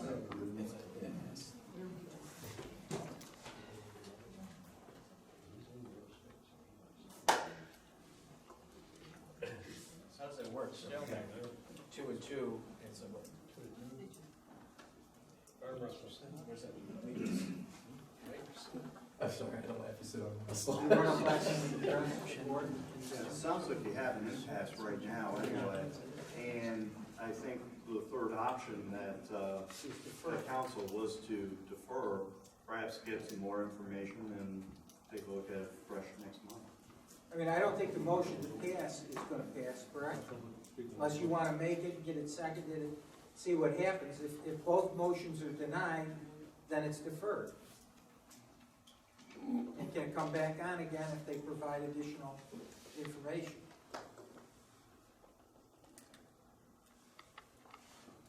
Well, it's deferred now, because no action's been taken. All right, so we deferring it?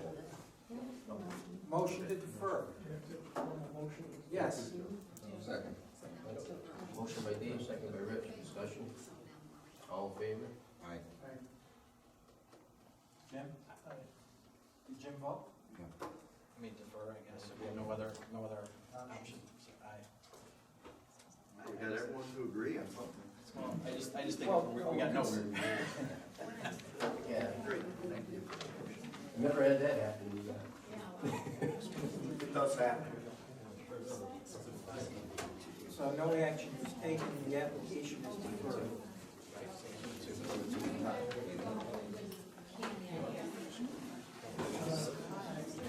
All right, let's get on with our meeting.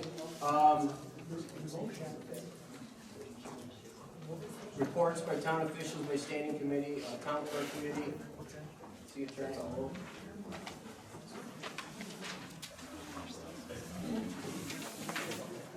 Oh, contacted the ATM company and we received a response that they are not required to be bonded.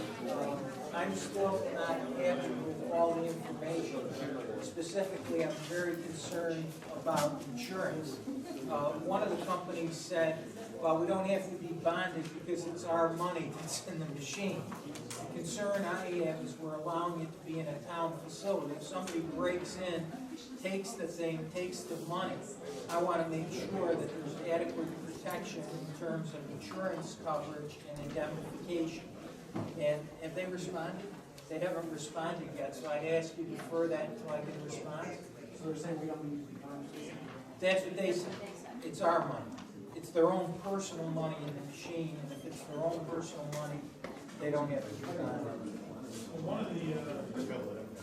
One of the proposals indicates that they've got machines in the housing authority and the county. Are they requiring bonding too? I don't know.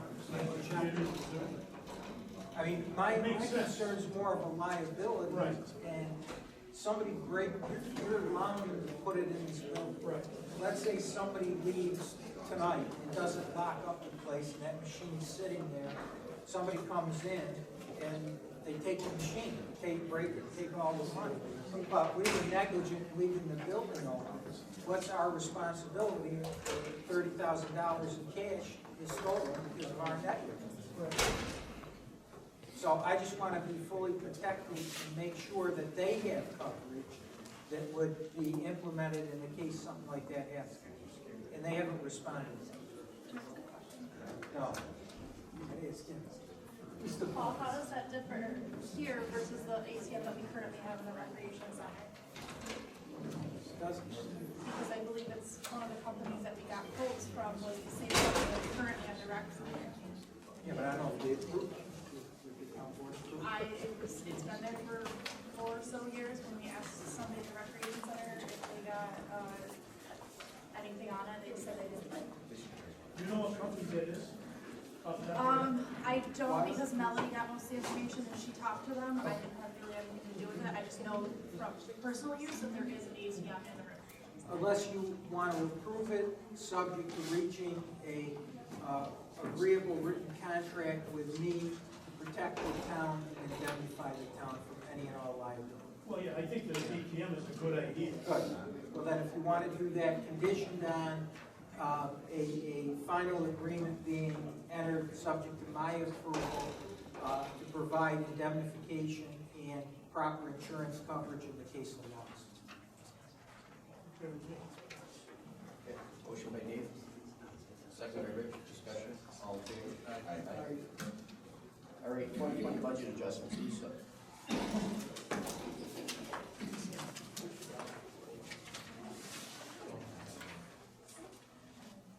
First one would be for $86,470. We received a check to purchase our old dozer, and we're gonna be buying a new one, if I'm saying that right. And so we do have the funds to do that. I just deposited that check today. That's the first one. Wait, we can do the account, so it goes in from aid. Oh, it would go from the sale of equipment, DB 2665.0, and we moved that money over to machinery, DB 5130.20. Have a motion?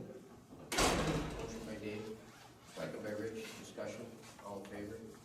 Aye. The second budget adjustment is we got a donation from CDPHP for our seniors to pay for the lunches. So we'll be moving $1,500 from donation A2705.1 to our seniors contractual account A6772.40 for $1,500. Have a motion? Second. Motion by Rich, second by Dave, discussion, all in favor? Aye. And finally, we received $8,800 to cover the cost of repair to plow and hitch, which was covered by insurance. So I would like to move that money from insurance recoveries DB 2680.0 for $8,800 over to our tires account.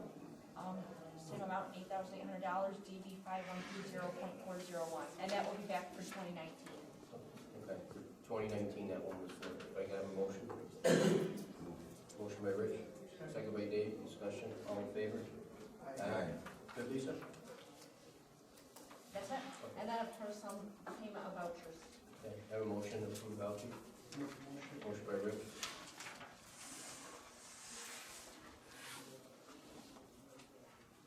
Second. Second by Rich, discussion, all in favor? Aye. Okay. Great, thanks, Lisa. Public Safety and Courts Committee, appointment, John Treen, full-time animal officer. Barb, if you got the salary on that? Yep, 2308 an hour. Okay, full-time? Requested, full-time, requested start date 2/17. No benefits, It's benefits. It's for, due to the resignation of Nick Marasco. Okay. Chief?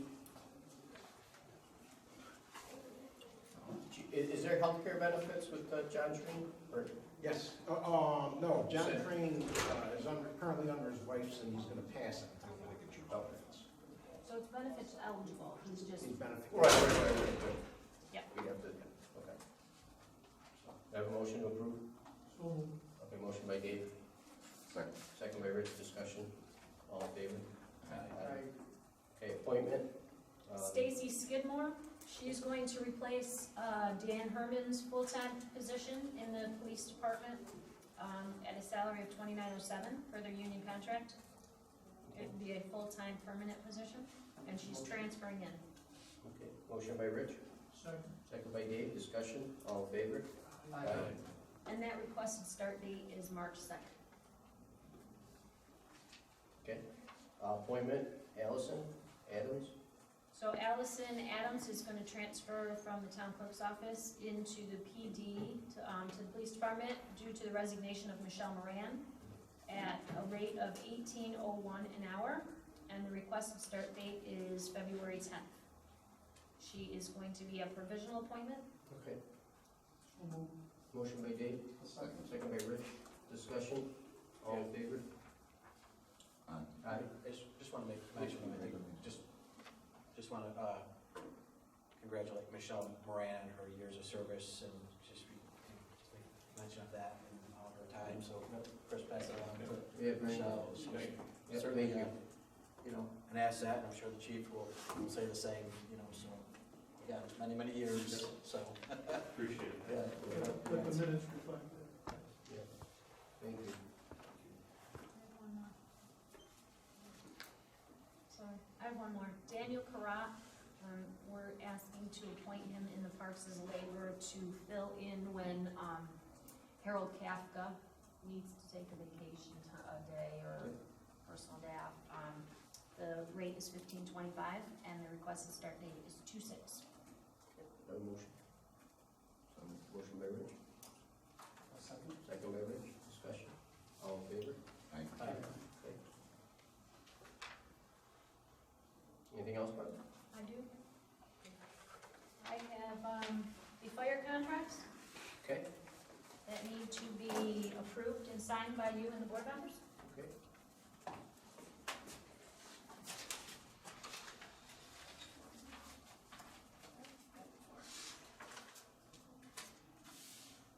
I reviewed it, you guys wanna take a look, Dave? You wanna look and review them? Have you seen them? Have I seen them? Yes. Okay, so you're good? Yeah. Alright, well, anybody else want it? Good, okay, it's the same with the rate. It's in one thing, please.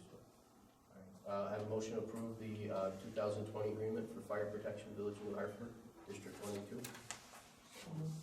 Motion by Rich, second by Dave, discussion, all in favor? Aye. Barb? Anything else? Do you have? No, there's more than just one, there's four different contracts. Okay. You just didn't mark for District 1 and 2. Yeah, no, I can do those. Oh. I just passed it. Because you asked. New York Mills, Village of New York Mills, Fire Department contract. Motion by Jim, second by Dave, for discussion, all in favor? Aye. Willowdale, Fire Company contract, approved, motion by Jim, second by Rich, discussion, all in favor? Aye. And again, the Village of New Hartford, Fire You said there was 4 though. Yeah. You gotta be one and, One, you did two, 1 and 2, one, and two, then and 3 and 4. Yeah, 3 and 4, okay. Any comments? No. Okay. Have a motion to approve 2 and 4? No, we did 1 and 2. I'll move it. Okay, motion by Dave, second by Rich. Discussion. All in favor? Aye. Okay. So that'll be all for 1.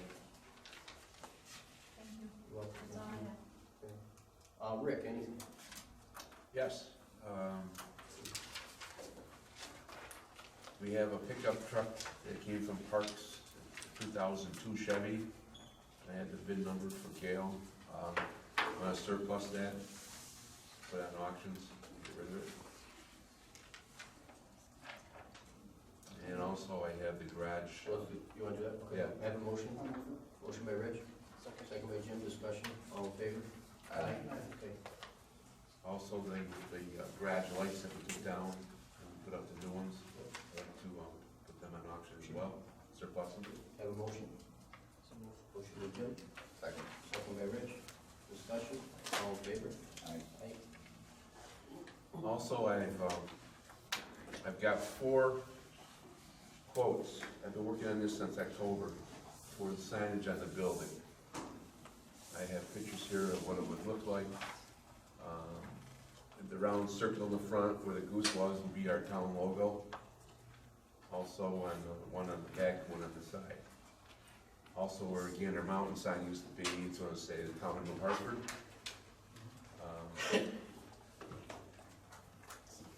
Flashing lights? No, the LED. LEDs. The goose is gone? Yeah, the goose is gone, going. The 4 quotes was, one was Victory Signs, that came in at $16,175. Cassis Signs out of Syracuse came in at $12,465. Utica Sign Designs came in at $15,374. And Siriano Signs, down in, I believe, Hercules facility, came in at $11,250. They were all apples to apples. They looked at, I'd like to get permission to take the low bid, but there's a stipulation there that I gotta go in front of the zoning board for variance. The signage. So, I just want to get permission to go with the low bid at this time, pending the zoning, approval. Correct, Larry? Is that what I gotta do? Yes. So, I'll make the motion. Motion by Jim. Second. Second by Rich. Discussion. All in favor? I use all 3 companies, I understand. For personal bills. Just, you guys mentioned flashing signs and lights. Kellogg Road, stop sign that was hit by the vehicle. We have it. Okay. We had to order a new base for it. Base has come in, and within a couple of days here, we'll, hopefully it's still, nothing else is wrong with it until we get it up, get the solar going on it. But they'll be back installed and back up. I just had some calls on it, and I didn't know with the weather or if it's something that we had to wait. We had to wait for the part. But like I said, we'll get it up and hopefully everything else, that'll hit and run. Yep. We had no accident to report. No other follow through? All right, thank you. Also, do you want to go, are you gonna bring it up and I'll talk about it, the LEDs? Yeah, actually, Herb was gonna read Yeah, it to Rick, the board. Paul I just want you to give your comments, please. handed this to me. It's a letter from National Grid as it relates to the purchasing of the lights, the power lights. It's indicated that they are giving us an estimated, non-negotiable purchase price at net book value of $259,091. This is an estimate, and if we're agreeable, they'll calculate a final cost. As an alternative, what they've said, and this is the way I read it, if we do go with that option, we would then be solely responsible for safe operation, maintenance, and repair of the streetlights. As an alternative to acquiring the streetlights within its jurisdiction, the town may consider converting the existing roadway luminaire lights to energy-efficient LEDs in compliance with the tariff. The cost for the conversion, this makes no sense to me, but the estimated cost for the conversion is $21,154.29. And then it says that we're eligible for an energy-efficient incentive to assist. It can be $50 to $100 a fixture, and they're estimating the credit at $20,900. Is that, we have one or two options, correct? Correct. So from a legal standpoint, what do you think? Well, that's what I wanted you, because I wanted the board to hear what the best option would be at a legal standpoint. I mean, Well, I think our game plan, right, is to buy them out. To buy Is them, that yeah, the you're way? gonna own them. Yeah, that's the game And plan. then you can do what you want with them. Or buying poles too. The aluminum poles, the arm, and the light fixture we would own. The wooden poles, we would not. It's for a simple fact that a lot of the wooden poles have a light on them, but they also have transformers on it. We don't want no part of that. If a car hits a streetlight pole, 9 times out of 10 there's an accident report, we go after their insurance and they pay for it. Once in a while, a great while, you'll get one that's a hit and run, the pole comes down, there's damages to it, and we have to normally, I have been taking it out of my budget to repair it. But I think once we own the light, We can have we insurance. have insurance, our insurance, Yeah, our insurance. we'll pick it up and pay for it. So I think it's, my opinion is to own them and go that route. You know how the city of Utica, they're discussing the same thing. They're doing the same thing, correct. Only they have a lot more. City of Rome's doing the same thing as well. And Syracuse already converted. Yes. And they're not buying the wooden poles. No, we don't want no part of it, no wooden poles. And that's where all the savings is, because you get clipped every month for the pole and this and that, and the tariff could continue to go Right. up, so. So we don't want the wooden poles. Well, No, I meant, No, better the option. other two pieces that we go, that's part of the light, Okay. the head, the fixture, and Okay. The other option on the streetlights, LED streetlights, I know we've talked about this before, is they're smart. If a light goes out, it contacts my phone, lets me know what light is out. If we want to go to, the police department wants a neighborhood dimmed down, or lights shut off because of a raid or something, we're able to go in there and do that. If a person calls and says, this streetlight in front of my house is killing my bedroom, we can go there and dim it down. So there's things that we can do to these lights that are smart friendly now. Also, if the town decides down the road they want to put cameras in certain areas, they can do that. it also lets you know if the lights are out too, doesn't it? Yes, it'll let you know which lights So you is can out, get so back you up get it back up and running And quick. he controls the lumens too in certain areas. So some neighborhoods like, 3,500 K-watt, bulb or whatever, and one wants 5,000 daytime light, he can control that too from his phone. And one of our guys would be doing that work, right? Yes. Eventually. Yes. And the biggest part of this program is the savings that we get out of it. And I think the lights are good for 10 years, 10 aren't they? years, yeah. So you're not gonna have any maintenance per se, other than a head or something. They're warranted, I think, because they're DLC compliant, Right. we're gonna get, so like these lights here, so, Right, I mean, you can have 10 years. yeah. For that first figure that you read, 259,091. 259,000 to buy the steel poles, right? Non-negotiable purchase price at net book value for the street lights, supporting infrastructure, associated electrical circuitry, exclusive of infrastructure used to serve other customers, as well as transition and transaction costs. And this is an estimated price, and they'll give us a final price. Based on a number that we gave them, an inventory of some kind? Well, they go by original cost and then the depreciated value. And then what were the other options? Well, the other section refers to a conversion to LEDs. Just a change out. Oh, I see, okay. That's Just all that. that is. But they still charge us for Right. it. They're No, I still still gotta pay everything. No, I got Yes. it, I got it. Yeah. The biggest savings is getting out of that. Right, so we want to own. Yeah. So, and then also too, as So here's the process, this is step one, once we say, yes, we wanna own them, the Power Authority comes back in, like they did for the chiller. They handle all the districts, they do all the bonding for each district, they do all that, they do all the work, I have to say, getting it all together, so, And we just approve it at that point. yeah, we have to do the approvals and stuff, but they do everything, it's all through the Power Authority. They hire the contractor also?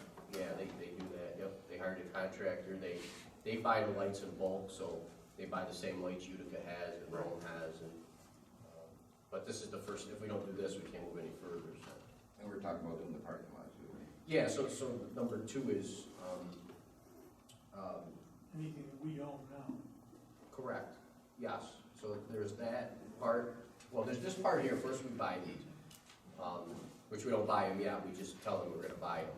The second part of it is to look at everything we own and what we wanna upgrade, plus what we wanna add.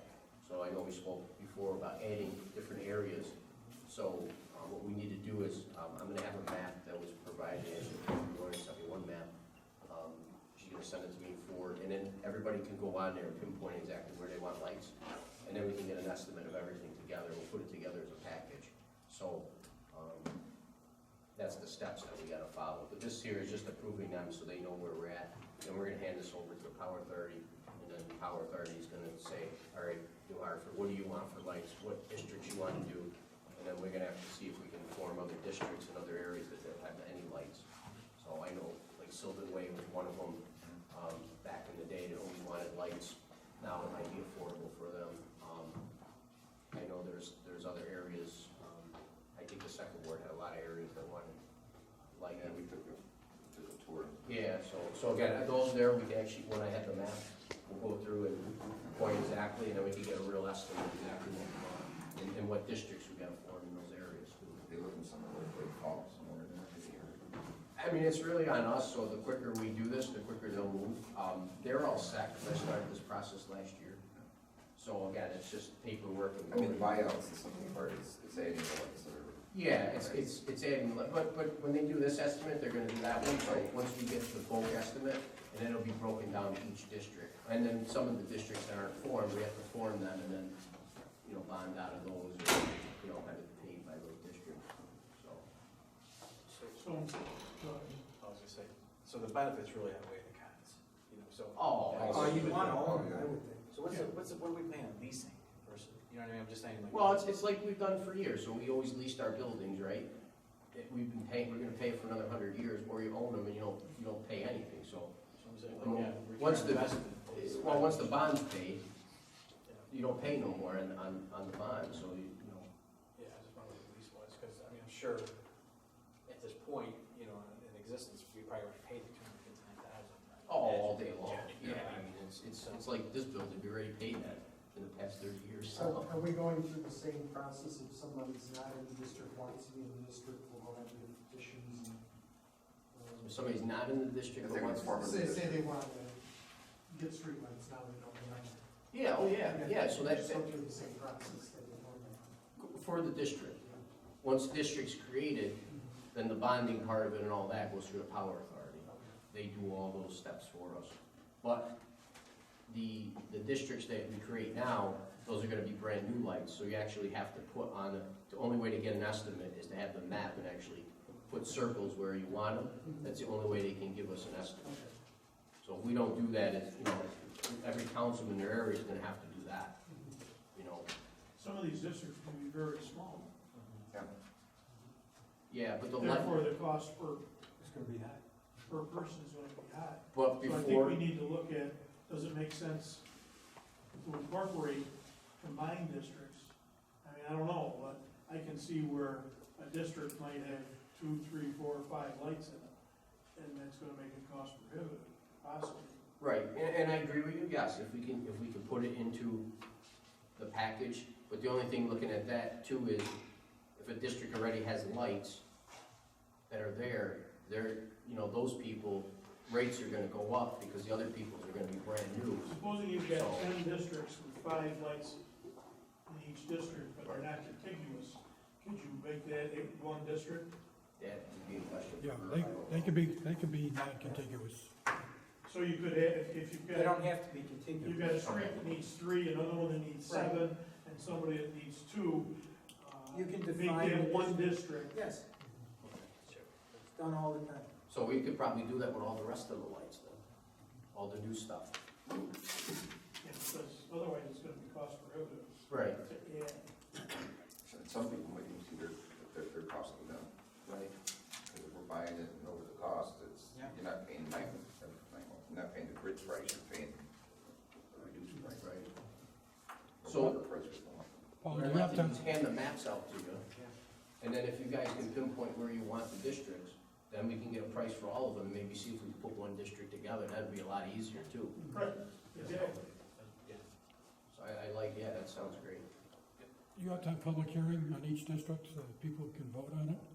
Well, we'll have the public hearing on the district that we create, No, the existing districts. only for the bonding, Okay. not for the lighting upgrades, or not for the purchase either. The purchase of the, Well, that's the bonding, isn't it?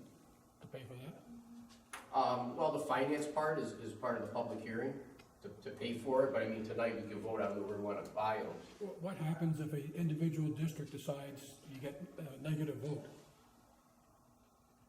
Well, then that district wouldn't get a lighting Okay, upgrade. that's it, so you have a public hearing. on it. Yeah, there's Okay. public hearing for the whole thing, and then, but again, it's on the finance part of it, so. There were some areas I know in the past that don't want street lights, they want that ornamental light at the driveway or whatever. Yeah, so they won't get them. Right. So this is people that already have it, the price is gonna be less, so if they came to the Yeah. meeting and said, I It's don't the wanna, right- It's the right thing. I don't wanna do the new light, would say, I wanna pay more for something that's old, you know what I mean? It's the same, I guess it's the same concept as the building, right? So, people that want new lights, those are the people that are really gonna make the decision to say if I want it or not, because they don't have them. The people that have the lights now, it's gonna be cheaper. Right. So for them to say no would be it would be ridiculous in that way. So it's only for new people that are really gonna make the call, so. When Paul and I met with the Power Authority, once all this is taken care of, the paperwork, and once the product is here, it doesn't take very long to get them up. It's not like months and months, it's like weeks. A couple weeks and we're all done. Plus, we'll also get money from NYSERDA too for this. Are we doing these in-house or? No contract. The contractor, like I said, they come in and they put 50 lights up a day. We'll do maintenance. Yeah. And they got a warranty behind them too, so really, again, for maintenance for lights that Rick has now, he wouldn't have really the light for the next 2 years, he's not gonna have any, you know. Does it sort of make sense or what to go with the reviews? Paul, is the power the same way? They charge you X amount for each light? Is it, I'm sorry? Is the power consumption the same as it is now? It's charged- less. No, but it's the same basis, they charge you X amount of power per light? Oh, yeah. Flat rate. Yeah, It's a flat flat- rate? yeah. Okay. It should be the same in your home if you give efficient lighting. Yeah, it's LED, so, But you're still gonna pay you the know, same. like a 60-watt regular bulb is like 14 watts LED, so you're paying on. There's a few of them out right now that are up, the ones that got hit and damaged. Instead of buying the old light, we just bought the new light. So there's some on 840, there's a couple over there in front of your National that are already LED. You can see the difference. Oh, there's a big difference. Yeah. Yeah, it's a nice little program, and again, over time it makes sense, because once you buy it, like I said, once the bond's paid, then you own them forever, and you don't have to keep going and paying that lease fee for the next 100 years, you know. Yes. Motion by Jim, second by Dave. Discussion? Just to read it, so we're gonna buy them out for the 200, just to get it to. 270. $259,091 estimate for the buyout. Yep. Of the National Grid lighting. All right, all in favor? Aye. All right, thanks. Just before we move off of streetlights, and I've mentioned this at previous meetings a while back, if Utica and Hartford are both upgrading their streetlights, on the arterial, Route 8, 840, 512, that intersection is probably, and I'll go out on a limb and say that is a very high accident area. It's in the city of Utica, but the accident rate there is pretty significant. I know the state is contemplating redoing that in some fashion, but because of, as I understand it, because of the railroad and some other impediments, it isn't gonna change a whole heck of a lot. Those streetlights have been shut off and have been off for years, and the excuse has always been, well, we're gonna redo that cloverleaf. There's major problems with wiring in the ground, underground wiring, animals, etc. So that's why they don't want to, at this point, they can put it off. When the new bridge starts next construction season, there will be high mast lighting, just like there is up there in North Utica by the auditorium. On that new section of road, it's going to be high mast lighting in that whole interchange. Okay, that's excellent news. I need to make sure that happens. Excellent, thanks, Rick. That's the reason why. Thank you. Thanks. Anybody else for lighting? No? Okay, moving on to petty cash for Rick Sherman. He spent $134.40 in petty cash, and we'd like to replace that. If I can have a motion to do that. A motion by Jim. Second. Second by Rich. Discussion. All in favor? One correction, not Rick Sherman, Highway Department. Hold on. I only say what I read. My voucher that I approved said Rick Sherman on it, I gotta say. All right, so the highway department, but Rick Sherman, you take care of the petty cash, that's the highway department, okay, thanks. All right, so, well, it's Harbor Freight Tools, Granger, Cook Brothers, Home Depot, Fastenal, Tolls, and Walmart. Any of these? Aye. Aye, okay. Aye, thank you. Lisa Smiggles, petty cash. She went to Staples 3 times, $33.70. If I can have a motion to approve Lisa Smiggles to replenish the petty cash. Motion by Rich, second by Jim. Discussion. All in favor? Aye. Thank you.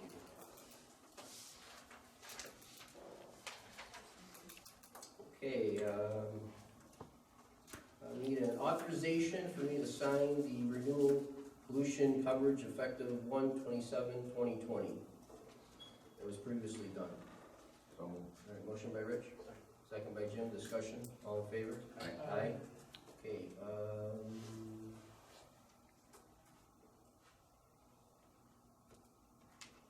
we did it, what else is on there?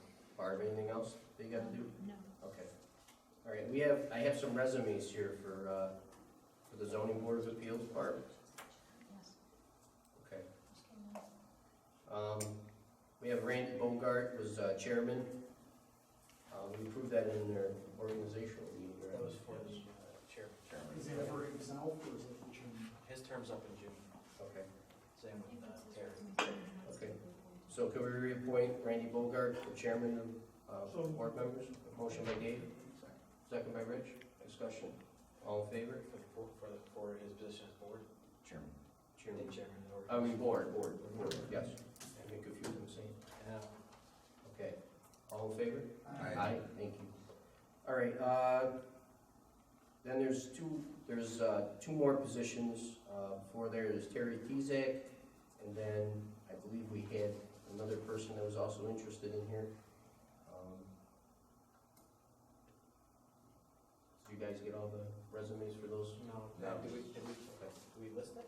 Was it posted?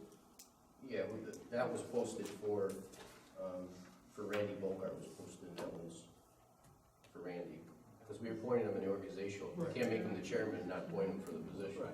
Board. Right. Yeah, Terry's up in June. Right, so this is what, I wanna post these. Well, like I said, we can't, we had him as a chairman, so we can't not reappoint him as a board member, because then, yeah, so that's automatic, right? But the next one is Terry Tezak for reappointment. He sent his, Marlene Anderson, also sent one too. So if you want to post that position, Yeah. online and stuff, we could do that. Sound good? Okay. And then if you guys like, here's some of the resumes, I have copies too, if you guys wanna pass those around. These are ones applied for the, Correct, so that's the other position. Randy's position, again, just to clarify, we appointed him at our organization meeting as chairman. His appointment is up in June. We reappointed him because he's automatically our chairman, so we have to reappoint him. So, that would be fine. But this one here is a regular member, Big Pass. Or I can make copies and put them in your bins if you want, we're not gonna do anything. Yeah, would you do that, that'd be great, Okay. thank you. Okay.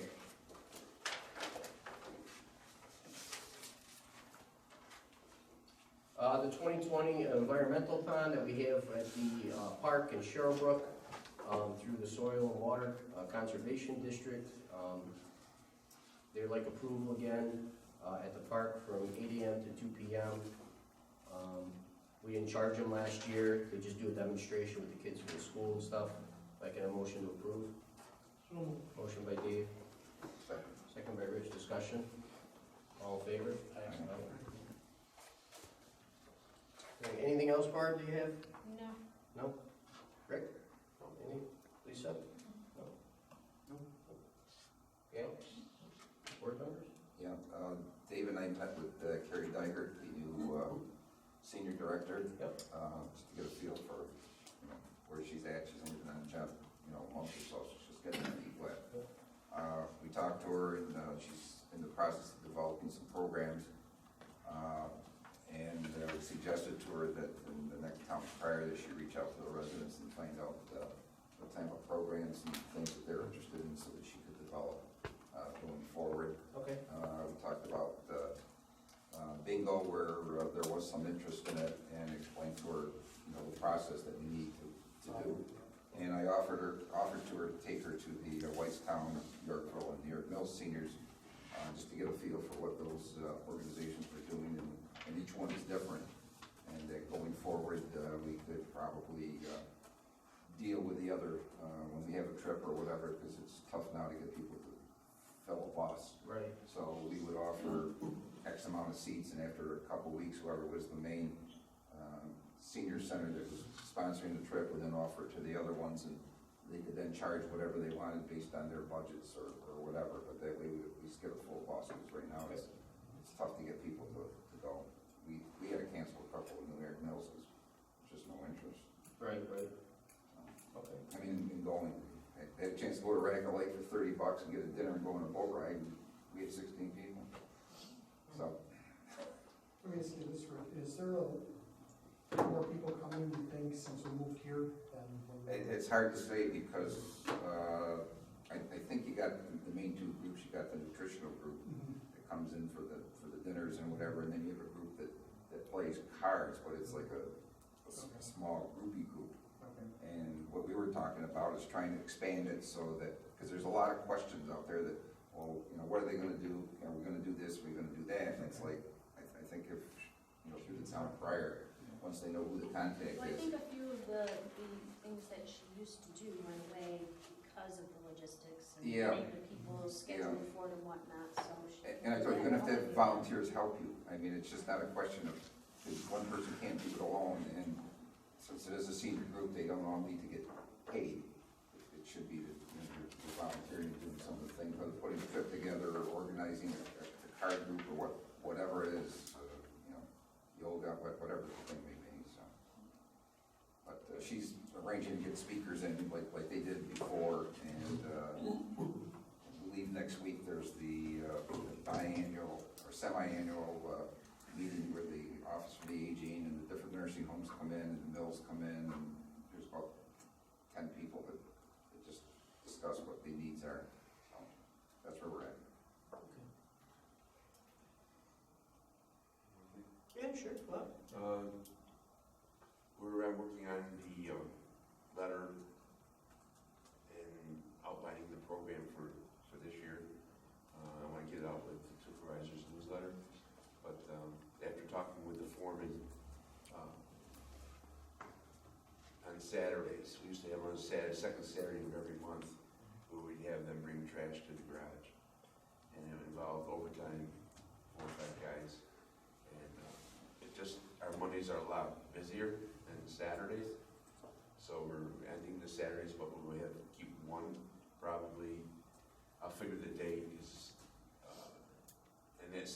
one Saturday we'll have shredding as well, like, that's always been hot here in New Hartford, that one day. So I'm gonna go just the one Saturday instead of 5 or 6. We're still doing the tag service, where they buy the tag and do it the first Monday. Curbside, go again, same as last year, unless you guys have different ideas, we'll go by wards. Each week we'll have a ward. So I just getting the stuff ready to go with that program for the newsletter. How's the, you think you're eliminating brush pickups or? The brush will probably keep it pretty much the same, yeah, with the brush trucks, compactors. They seem to work. Still containerized? Yeah, we don't have that. It's the small stuff, and then they finally started coming around last year more so. With, you know, like if we got trees out there and stuff like that, a brush, bigger, larger brush, we go out, we pick it up, or we'll bring the chipper and chip it up. But a lot of people go there and pick up the twigs and stuff before they mow their lawn, and there's a handful or a small pile like this that would very easily fit in a container. So the guys go down there, just grab the container, dump it, and we move on. But you see better compliance, you think, on that? Yeah, so it started to improve, right, Chris? Yeah, I A little think, better. you know, last year we suggested in the flyer Yeah. that small stuff be containerized, and you're finding more and more containers, which helps keep everything cleaner. Can we look into stickers or so, because I know Chris, you mentioned too. Yeah, we talked about that. It is hard, you know, like, Something especially like on garbage nights, you don't know Right. what's in what container. It would be nice to have a green leaf sticker or something. What kind of sticker? Recycle? Like a recycle, but more or less they like brush, you know? Yeah. And I don't care if residents would have, pay like $1 or $2, I mean, it's worth it, because I can't find anything to put on mine, you know, so I don't spray paint or anything. I give you a marker. You know, not that creative. But, yeah, if we could look into something like that, that would be, I think it'd just help everybody out. So I'm working on that in the next week or so, so that'll be ready to go. Got any ideas, let me know. Seems to work what we're doing. Thanks. That's it. 2 quick things. One is, we talked about planning and zoning, and we needed somebody to get people through the planning and zoning stage. I'd like to put, it's Javelin Consulting Services. What they'll do is they'll help people on the planning get through the planning board stages, through the zoning board stages. And again, it'll be charged to the developer or the person. They'll also help us on zoning when we want to change zoning laws or prep, like to say solar power and stuff like that. Yeah, we talked about this before, to add that on instead of hiring another full-time person for that position, so. So we're not gonna pay for it? Well, only when they're gonna change zoning laws or help us write something that we pass. Right, but if the developer comes If the in. developer comes in, those fees will be charged to the developer, so. They don't have the option not to use them. In other words, that's our agent. That'll be our agent for the prepping of zoning and for planning. It's right in our ordinance, that we have the right to Right. have independent consultants paid for by the developer. That's my point. Yeah. They're not gonna be able to opt out of it. That's how we're going to. That's how we do it. Right. Like before, we used to have Barton and Judas, we used to pay them $125 an hour to come in and give us valuation. We paid it, that's not. We paid it. Right. Right now, they don't pay it. Right. The only time we pay is if, like, again, we need help with the zoning law for Right. solar power, stuff like that. They'll help us with that. And who is it again, and where are they out of? It's Javelin Consulting Services in New Hartford. So, and it's at a rate of $65 an hour. So this is like engineering, so we get the engineer. Well, it's not engineer. We're still gonna have, like, John Dunkel and our other engineer. Is this professional service? This is just this is to get them through planning and zoning, so we don't hire. It is a professional service. Correct, it is, yeah, so we don't have to go out to bid. Yeah, I'm just trying to figure out, we can have to. It's professional services, so, and our contract, we can terminate whenever we want, so if it doesn't work out, then we won't, John's worked out very well for us. Yes, it is. You know, I think between both these guys, I think we'll be in good shape. So, motion to approve at 65 an hour. So moved. A motion by Dave, second by Rich, discussion. All in favor? Aye. Okay, one of the board members asked me if we go to executive session in regards to one of the meeting. Oh, okay. In regards to a specific employee? Employment, yep.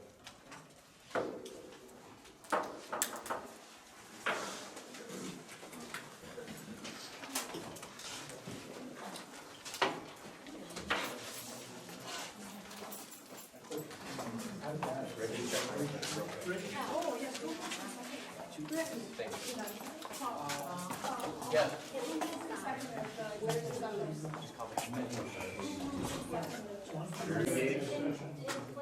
Rich, I'll second. I'll second. Rich second. Rich Woodman second. Took it off. All in favor? Aye.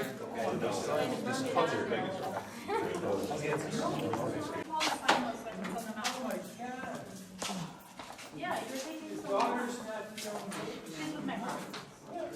She's an infant. oh, I can't do anything about it. Well, yeah, my mom and my father have been your push-ups. I have not. So she's. Well, my mom can work from home. Tell them what our option was. Melody, I don't remember what it was. Buy them right out. Buy them right out, option one for the $259,000. Make a motion to go out of executive session. Motion by Rich. I'll second. Second by Rich, discussion. All in favor? Aye. Okay. Motion to adjourn. Motion by Jim, Second. second by Rich, discussion. All in favor? Aye. All right, thank you, everybody.